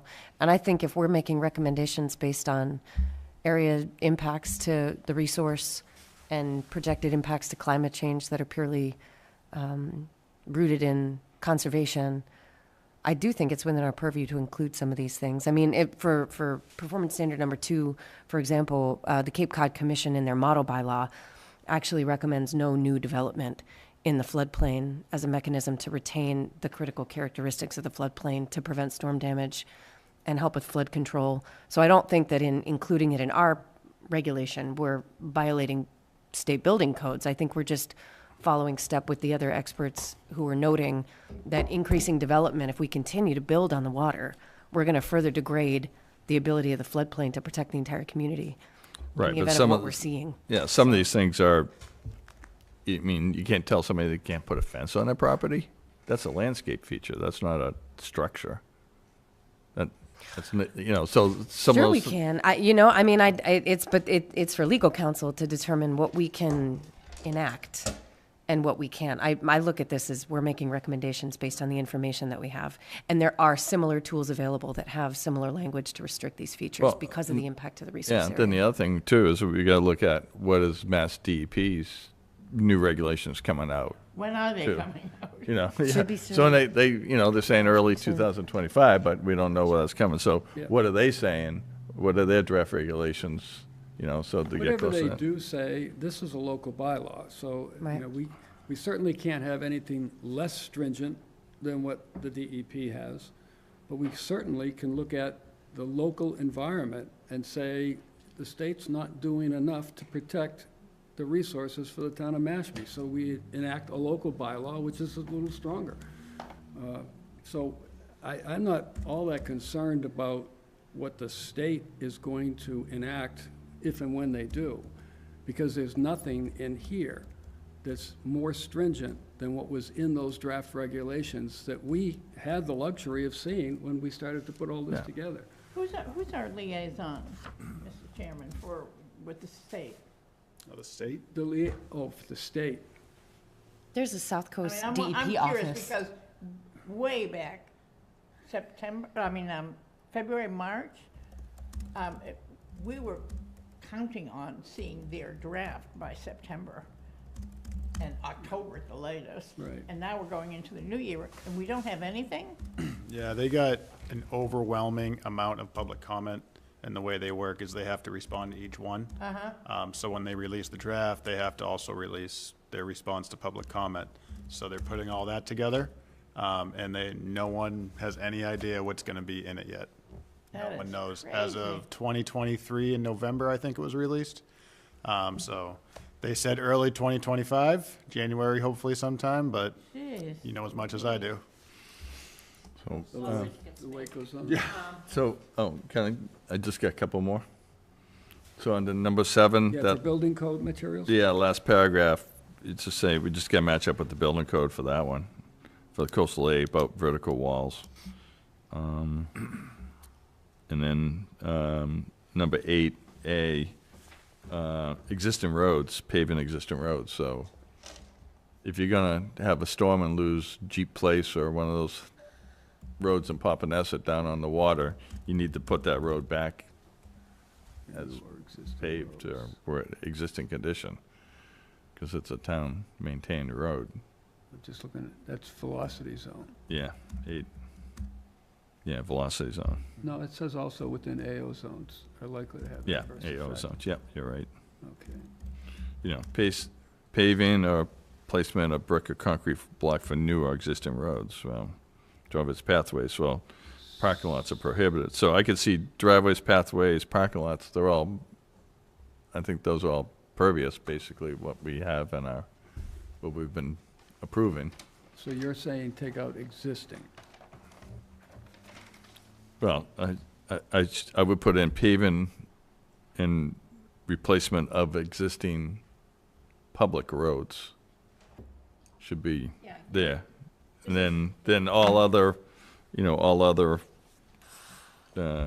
areas be pervious, you know, so you're not lumping a town road into a private, because there are town roads in the velocity zones and AO zones. So I'd just separate the two. Okay. Yeah. And that's it. Thank you. I still had a couple more comments as well. Coming back to you. Yeah, I still had a couple more. Go ahead, Sarah. Regulation, or Performance Standard 12. There seems to be a disagreement, just looking at the comments about the buffer zone, and I just want to reiterate, I don't agree that we should strike any reference to a buffer zone at this time because of the current state standards not including it, which is, again, what we addressed through Home Rule Authority, or because of the enforcement capacity, which is really not for us to figure out. If that's what the resource needs, we've heard the town say that they will find a way to meet it. Coastal resiliency zones are useful alternatives to the buffer zones, but until we have those established and mapped, I do not agree with removing the buffer zone to the floodplain, as the intent is to retain the same function of the floodplain, just like the coastal resiliency zones. So I think until we're ready to replace the buffer zones with coastal resiliency zones, we've done the work, we have the data, it's in. I think we need to leave the buffer zones in because functionally they serve a very similar purpose. And that's to allow for areas of migration, of course, due to coastline shifts, sea level rise, and to provide a buffer for adverse impacts to the resource, as we have with all the other resource areas in our regulations. Let me ask you a question, Sarah. Sure. Because you've spent quite a bit of time with the guide booklet from CZM, and I know there's a lot of talk in there about coastal resiliency areas. Is there any reference to GIS mapping layers for coastal resiliency areas? Not that I haven't read all 300 pages of it yet, so not what I've seen. You haven't come across that? No, but I did speak to Rebecca Haney over at CZM, and I also spoke to, I think, oh my goodness, her name's escaping me, but she's a wetland scientist with our regional office for DEP, just about this as well.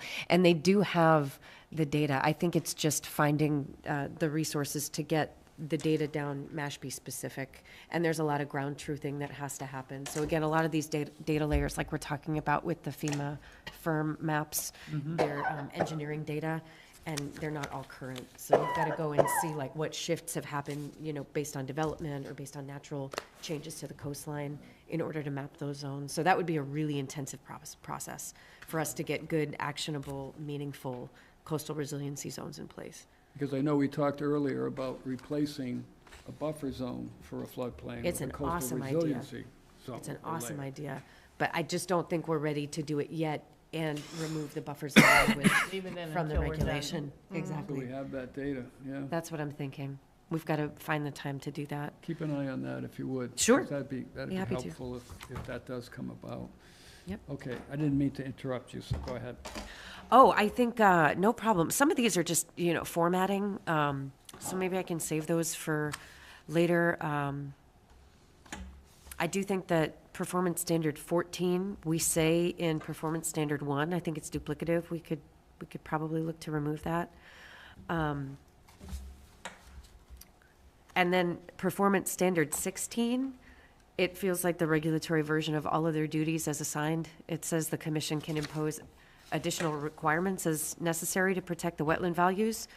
And I'm concerned that would be defensible, so I wanted to propose that we maybe instead note that the regulation would be reviewed and updated according to the resource condition and available data at a recurring time frame, maybe every 5 years, just to make sure we're tracking with what's actually happening, rather than saying we can impose any regulation necessary without any further Okay.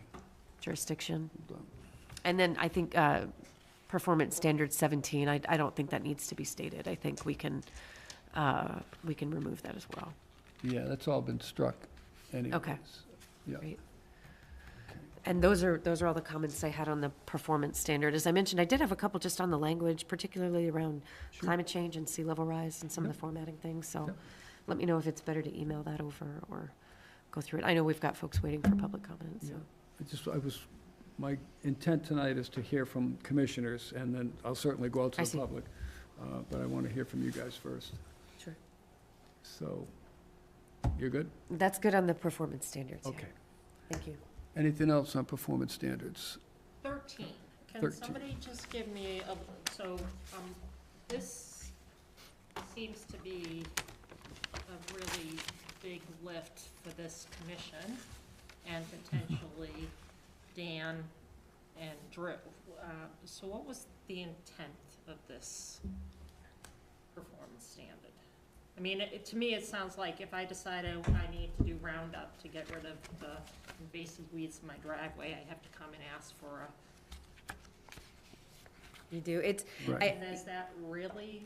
If you're in a jurisdictional area, yeah, those chemicals can have pretty adverse impacts to wetland vegetation. Vegetation is key to everything, so. Can we, do we have a mechanism to enforce this and police it and? Policing it is impossible. Right. Don't you think? I mean. Policing it would be kind of like the fertilizer, where we'd have to prove that they are doing it and that it is what we're saying it is, which is vastly difficult, vastly difficult. So for enforcement for this, it would be something where we would have to actually see them physically doing it, see a contractor doing it perhaps even. If it came to a contractor, it's a little different because a homeowner, when it comes to herbicide, they can spray it on their property without a permit. Well, without a license, I mean, they would have to get a permit if they are in jurisdiction for conservation. Mind you, I'm very supportive of this, but I also have You're my being policy practical. background says you don't write law that you can't enforce. Yeah, yeah. Yes. Because it's bad practice. Right. On the other hand, when an applicant comes before us and with the intent of going after invasive species, but with the use of herbicides, the intent with this is to have language in place so that we can deal with that applicant and regulate exactly what they're going to do, how much they're going to. So it's not a question of going out in the neighborhood and finding somebody that's doing it. It's a question of having some language on the table that everybody is aware of, so that when projects come that involve this, and we do have several of them, that we have the language to support. You have something to back it up. Okay. But I do understand what you're saying. We've had that discussion many times. I mean, here's half the enforcement right here, the other half is on the screen, Right. and And you guys don't seem like you've sitting around doing your nails and eating bonbons. No, we do not. they're a little no. busy. Enforcement is just one aspect of the job, you know, so. Okay, I get it. Okay. Anything else? Are we going to take any more votes this evening? I don't believe so. Hold on. I want to leave if we've got something that we've There's got to nothing vote there. on, but There's nothing there. I got to get out of here No, fairly. there's nothing else that we're going to be voting on tonight. What's that? There's nothing else. All we're going to do is Okay, finish good. our discussions and our updates, It's so great to see other you. than adjournment. We'll be voting Other on than that. adjourn- yeah. Yeah. Fading fast, I just want So, to. you know, if you need to go, certainly, That's okay? yeah, we have a quorum. We're good. Okay, great. Yep. Great, great. Thank you. Thank you. Thanks, Marjorie. Is somebody talking to me? Yeah, I said thank you. Oh, You're thank feeling you, better. Steve. We don't I want to feel push. very welcomed back. You're feeling better. We don't want to push our luck. Yeah, I know. It was so great. Marjorie came back to one meeting and then she died. It was, I don't know. Don't say that. Don't say that, Marjorie. Okay. Thank you all, guys. Anything else from commissioners? No, we're set with that. I'll go out to the public. If there's any public comment on draft 6, this would be the time. Good evening. Good evening. My name's Tim Kilday. Yep. I'm a homeowner in Mashpee, and I work with the Papaneset Beach Association homeowners. I'm on the board of directors. You'll recall we had contracted with Beals and Thomas to look at the language for proposed Rule 25. Back in September of this year, September 2024, we provided their findings, their report to this commission. And we were surprised on version 6, none of those recommendations were incorporated into the version 6. Nevertheless, we asked them to look at version 6 as well and provide the comments. And we contract with this group. They have tremendous amount of subject matter expertise in environmental planning and wetlands, science, et cetera. And we provided that today. We respectfully request that you give those documents serious consideration. We think it will add value to the rulemaking process that you're going through. Okay. Secondly, pertaining to the DEP regulations that are, we understand as well, are imminent, that they're going to be put out, as well as their responses to the comments.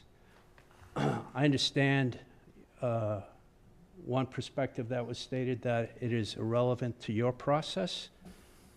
We think it's important. There'd be a lot of useful information that would also help guide you in your rulemaking process. And we request that you delay finalizing the Rule 25 until DEP's information is available to you to help in that process. On behalf of all our homeowners, we have 583 homeowners that are part of our organization. We thank you for your time and attention. Thank you. When was draft 6? What was the date on that? Wasn't that May? And I don't know if I can get that off this document or not. I don't know, but that was my birthday, September 24th. I don't have the date on draft 6. I believe I was in draft that hospital on my 6. No, the first draft that was released public was at the quarterly meeting in May. I think it was May 4th. Yeah. And then after that, draft 5 and 6 were, because they were released to the commission, they become public documents that are available to anyone. Draft 6, Sandy, you're on the subcommittee with me as well. I think we've been working on that one now for a couple of months. Yep. At least. Yeah. Because we don't At meet least. that often. And Yeah. Alex, I think Alex is no longer interested in being on the subcommittee. Although I don't have an official resignation from her, but, No, I think she said that, though, you're right. yeah. so it was draft 6 before the Beals and Thomas report got issued, or after? September. It was actually after the Beals and Thomas, and it was after our November 7th quarterly meeting, where we had the last discussion on, or the initial discussion on version 6. Right. So that it was, so it was after the November 7th quarterly. And if I wasn't clear, we've asked them to comment on version 6, and that was provided to the commission today. Okay. So there's 2. All right. Yeah, I was just trying to get the timelines there, so. Thanks. Thank you. Thanks, Drew. Thank you. Okay. Yeah, this version, this discussion is just to review comments. It's the same version as the previous version 6. There's been no change to the wording. It's just a listing of comments. Right. Oh, okay. So that was the one from back in the summertime. It's the same version as 6. I called it 6.1 just to note that it's a listing of the comments that were discussed at our last meeting. Okay. Great, thanks. Yeah. Great. Hi, everyone. I'm John Malloy, co-chair of the Pompanesett Working Group. I know we've chatted about this regulation a few times. In addition to the Beals and Thomas comments, there continues to be significant confusion around the draft Regulation 25 and what it says. And that's feedback that I've got from many people in the community. So one of the things that we had requested a while back was we asked for a meeting so we could discuss some of this. There is a lot of confusion out there. And quite frankly, some of that is I had a conversation with Drew the other day, and we didn't know what some like provision 6 actually says and what it means. So I would ask that you take a look at the regulation and think about how these things are worded, and can people really understand what they say. Performance standard number 2, in our opinion, should provide some flexibility for homeowners by incorporating different performance standards for the different flood zones. And that's a comment we've made before. It's actually allowed. Mass DEP did that. Cape Cod Commission did that. You know, there's a big difference between a velocity zone and a MIWA A zone. And what we've seen certainly in these other documents is a different set of performance standards. And version 6 does not do that. It just basically prevents just about everything. But we would ask you to take that into consideration. Performance 6, standard 6 was mentioned earlier. But I think the reality is no one quite knows what that regulation or what that number 6 means. How do you interpret it? You know, I understand that you're supposed to look at, or Sarah, you had suggested looking to 2070 for sea level rise, but what does that actually mean? How does that translate into, what does it mean to buildings? The new version 10 of the building code, which I read the appropriate parts, you know, increases some of the heights and distances between flood elevations and foundations and things. So my understanding is certainly version 10 attempted to do some of what I think you're hoping to do. But as drafted, number 6 is not clear, and it's a bit of a head scratcher as to what it actually means. The other one I'd comment on is just something that was discussed a few minutes ago. We're not quite sure what the purpose is of adding a coastal resiliency zone. The new draft says nothing about its goals, its purpose, its intent. Certainly without this zone, draft regulation 25 impacted about 2,000 homes in Mashpee. To the extent it's incorporated, you know, we don't really know, is it hundreds or thousands of other homes? I don't know, but it's a major impact. So we'd love to better understand what the thinking is behind a coastal resiliency zone. I understand a buffer zone concept, but the definition was added, but really nothing else in the regulation to address how it would be used or interpreted or what have you. You know, I know we've said some of this before, but PBA believes it's critical that Reg 25 provide homeowners with a path to raise and replace their homes or make reasonable additions or modifications to those homes where raise and replace is not feasible. Reg 25 must allow homeowners to age in place and not force longtime homeowners out of their homes. We need to encourage creativity and smart redevelopment of properties. Neighborhoods like Popponesset are fully built out. There needs to be an appropriate balance between this regulation and homeowners' needs so that we can get the desired environmental improvements that we're all seeking. If no one improves anything, we're going to get nothing.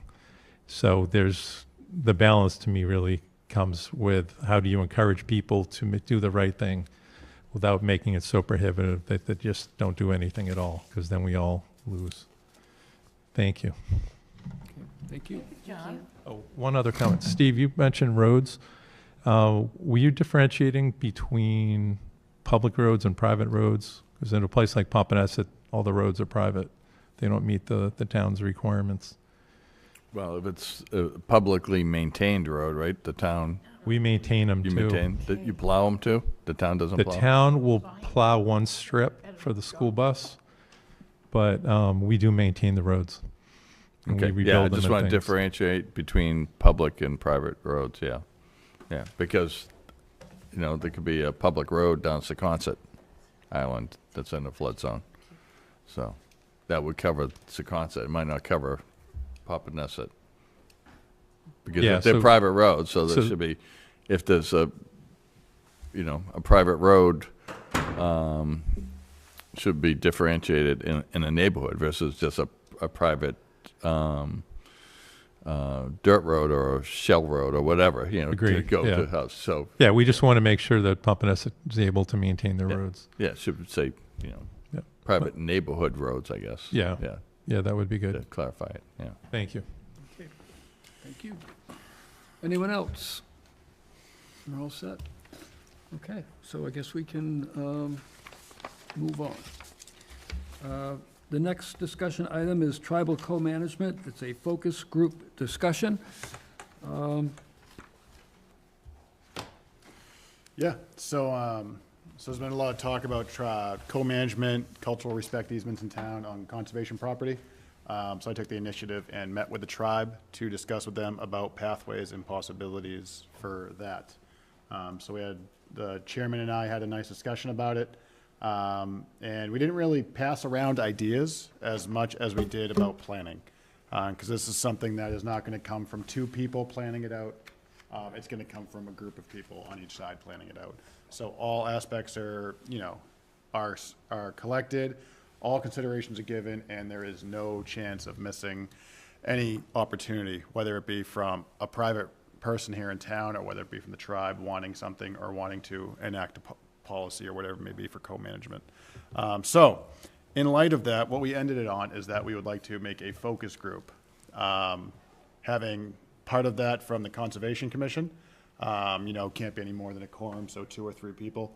And then the tribe themselves, they would have a selector, however they want to select, they would have members part of the focus group as well. So that's what we're at right now. I'm not saying we need to pick representation tonight. I just want to get it in all of your heads so that it can be discussed further.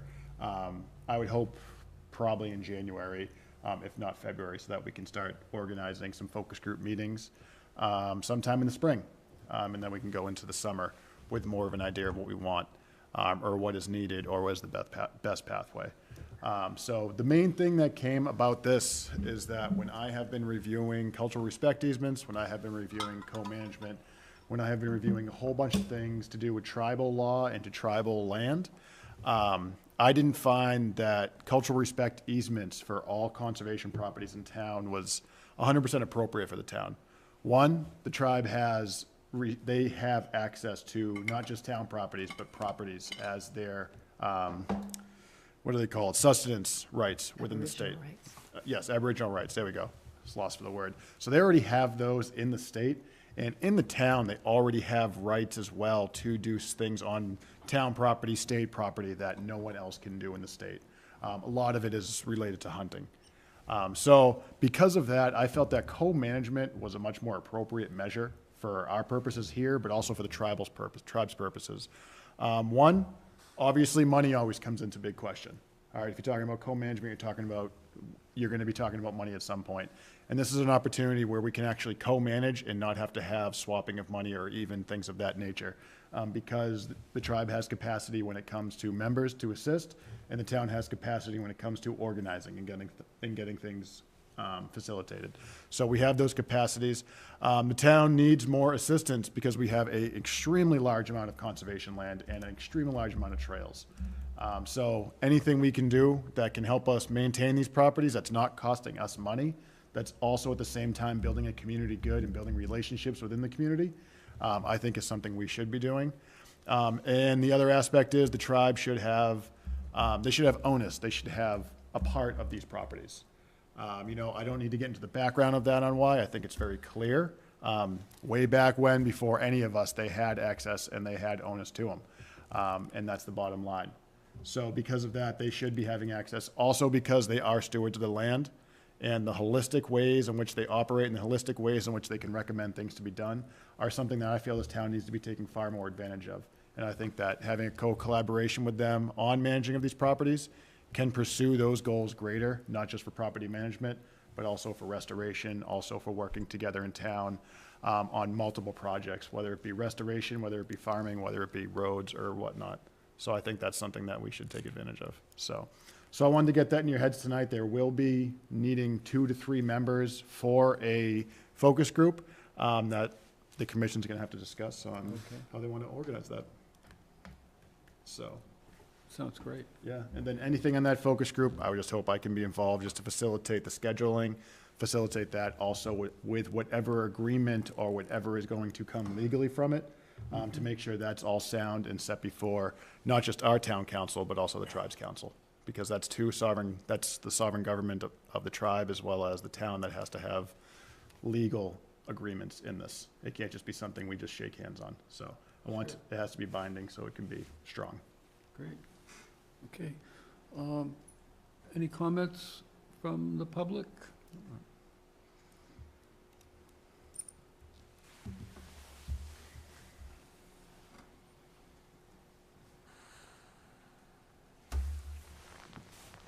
Good evening, everyone. Brian Whedon, 133 Main Street. I'm also the chairman of the Mashpee Wampanoag Tribe. So the tribe would be proposing to have 3 or 4 members of the tribe, such as 1 representative from the Natural Resource Department, 1 representative from the Natural Resource Commission, along with Chief Swift Eagle Earl Chiefy Mills, and myself, chairman or designee. I also want to note that coming off of the 2024 White House Tribal Nation Summit, which was held this past Monday at the Department of Interior in our nation's capital, it was shared that the Biden-Harris administration has approved over 400 co-stewardship, co-management agreements under the leadership of Secretary of the Interior Deb Haaland, who is the first Native American cabinet secretary and is a member of the Pueblo of Laguna tribe of New Mexico. I also wanted to note that DCR established a new position of Indigenous Peoples Partnership Coordinator, who is going to serve as the Department of Conservation and Recreation's new liaison to tribal governments, with a mandate to help DCR build relationships with tribal nations and forge connections between DCR land management, traditional ecological knowledge, and tribal culture. The appointee is Leah Hopkins, a member of the Narragansett Indian tribe of Charlestown, Rhode Island, who most recently worked at the Heffenreffer Museum of Anthropology at Brown University. Leah Hopkins was also here last month with Governor Healy when she visited the tribe's reservation, and we look forward to working with her and the Commonwealth as we address our collective needs in the town.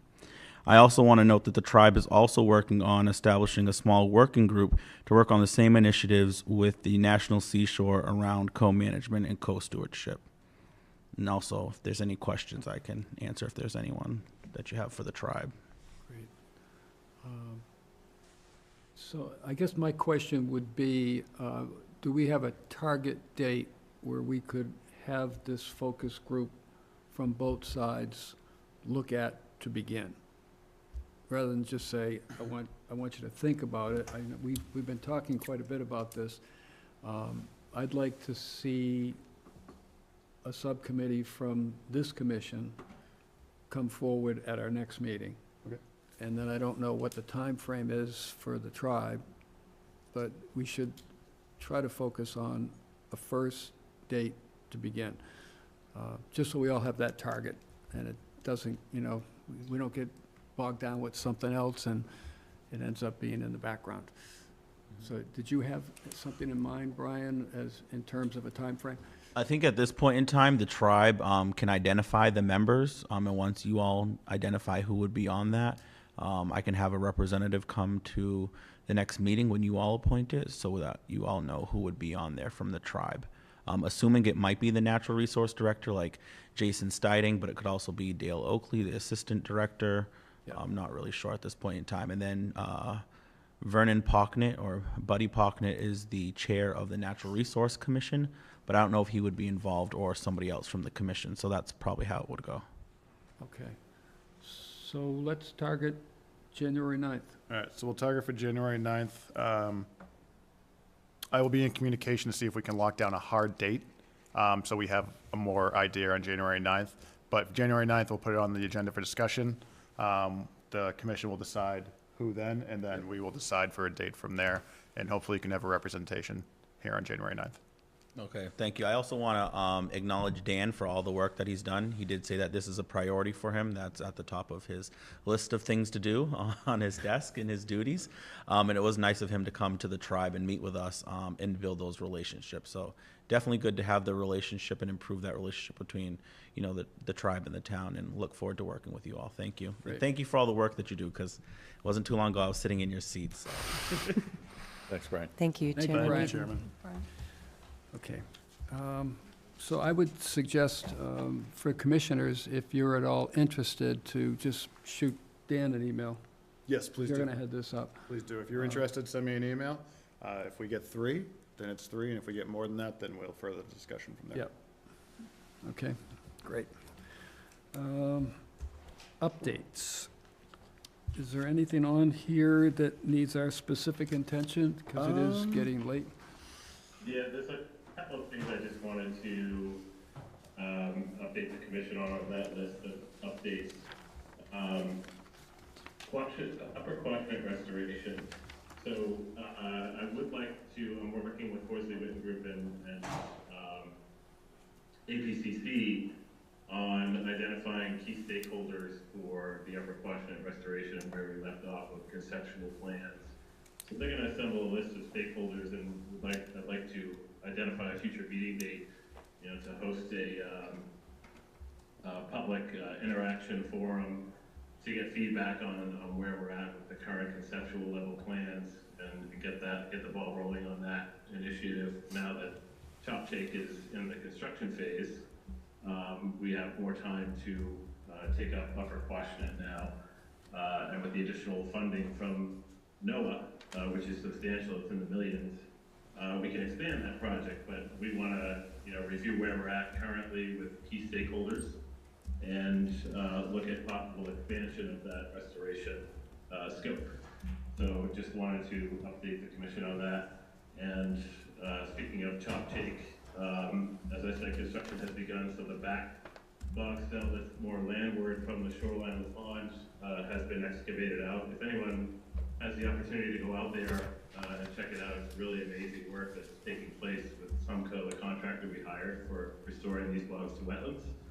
I would advise, if you're going to go out there, wear muck boots, because it is muddy, especially with the recent rains. If you can't avoid walking in muddy areas to access the bog. So, but I do encourage, if anyone has time, or if you want to go out on a scheduled trip with staff, we'd be happy to do that. It's certainly worth checking out how a bioengineering project works from start to finish. So very excited to finally see this project breaking ground. It's been 2.5 years of planning and permitting, conceptual design. So it's wonderful to see this actually happening, and we should expect to have substantial completion by the end of January. And come spring, you'll start to see the wetland characteristics take hold, and you won't even recognize that the area once had a bog, a cranberry bog. So very exciting, and recommend that commissioners get out and check it out. I think there's some other pressing updates, but if anyone has any questions on the list of updates, I'm happy to answer any questions. Okay. Is there anything there from commissioners? We're good. I'm just mindful of the time. Short meetings always aren't short.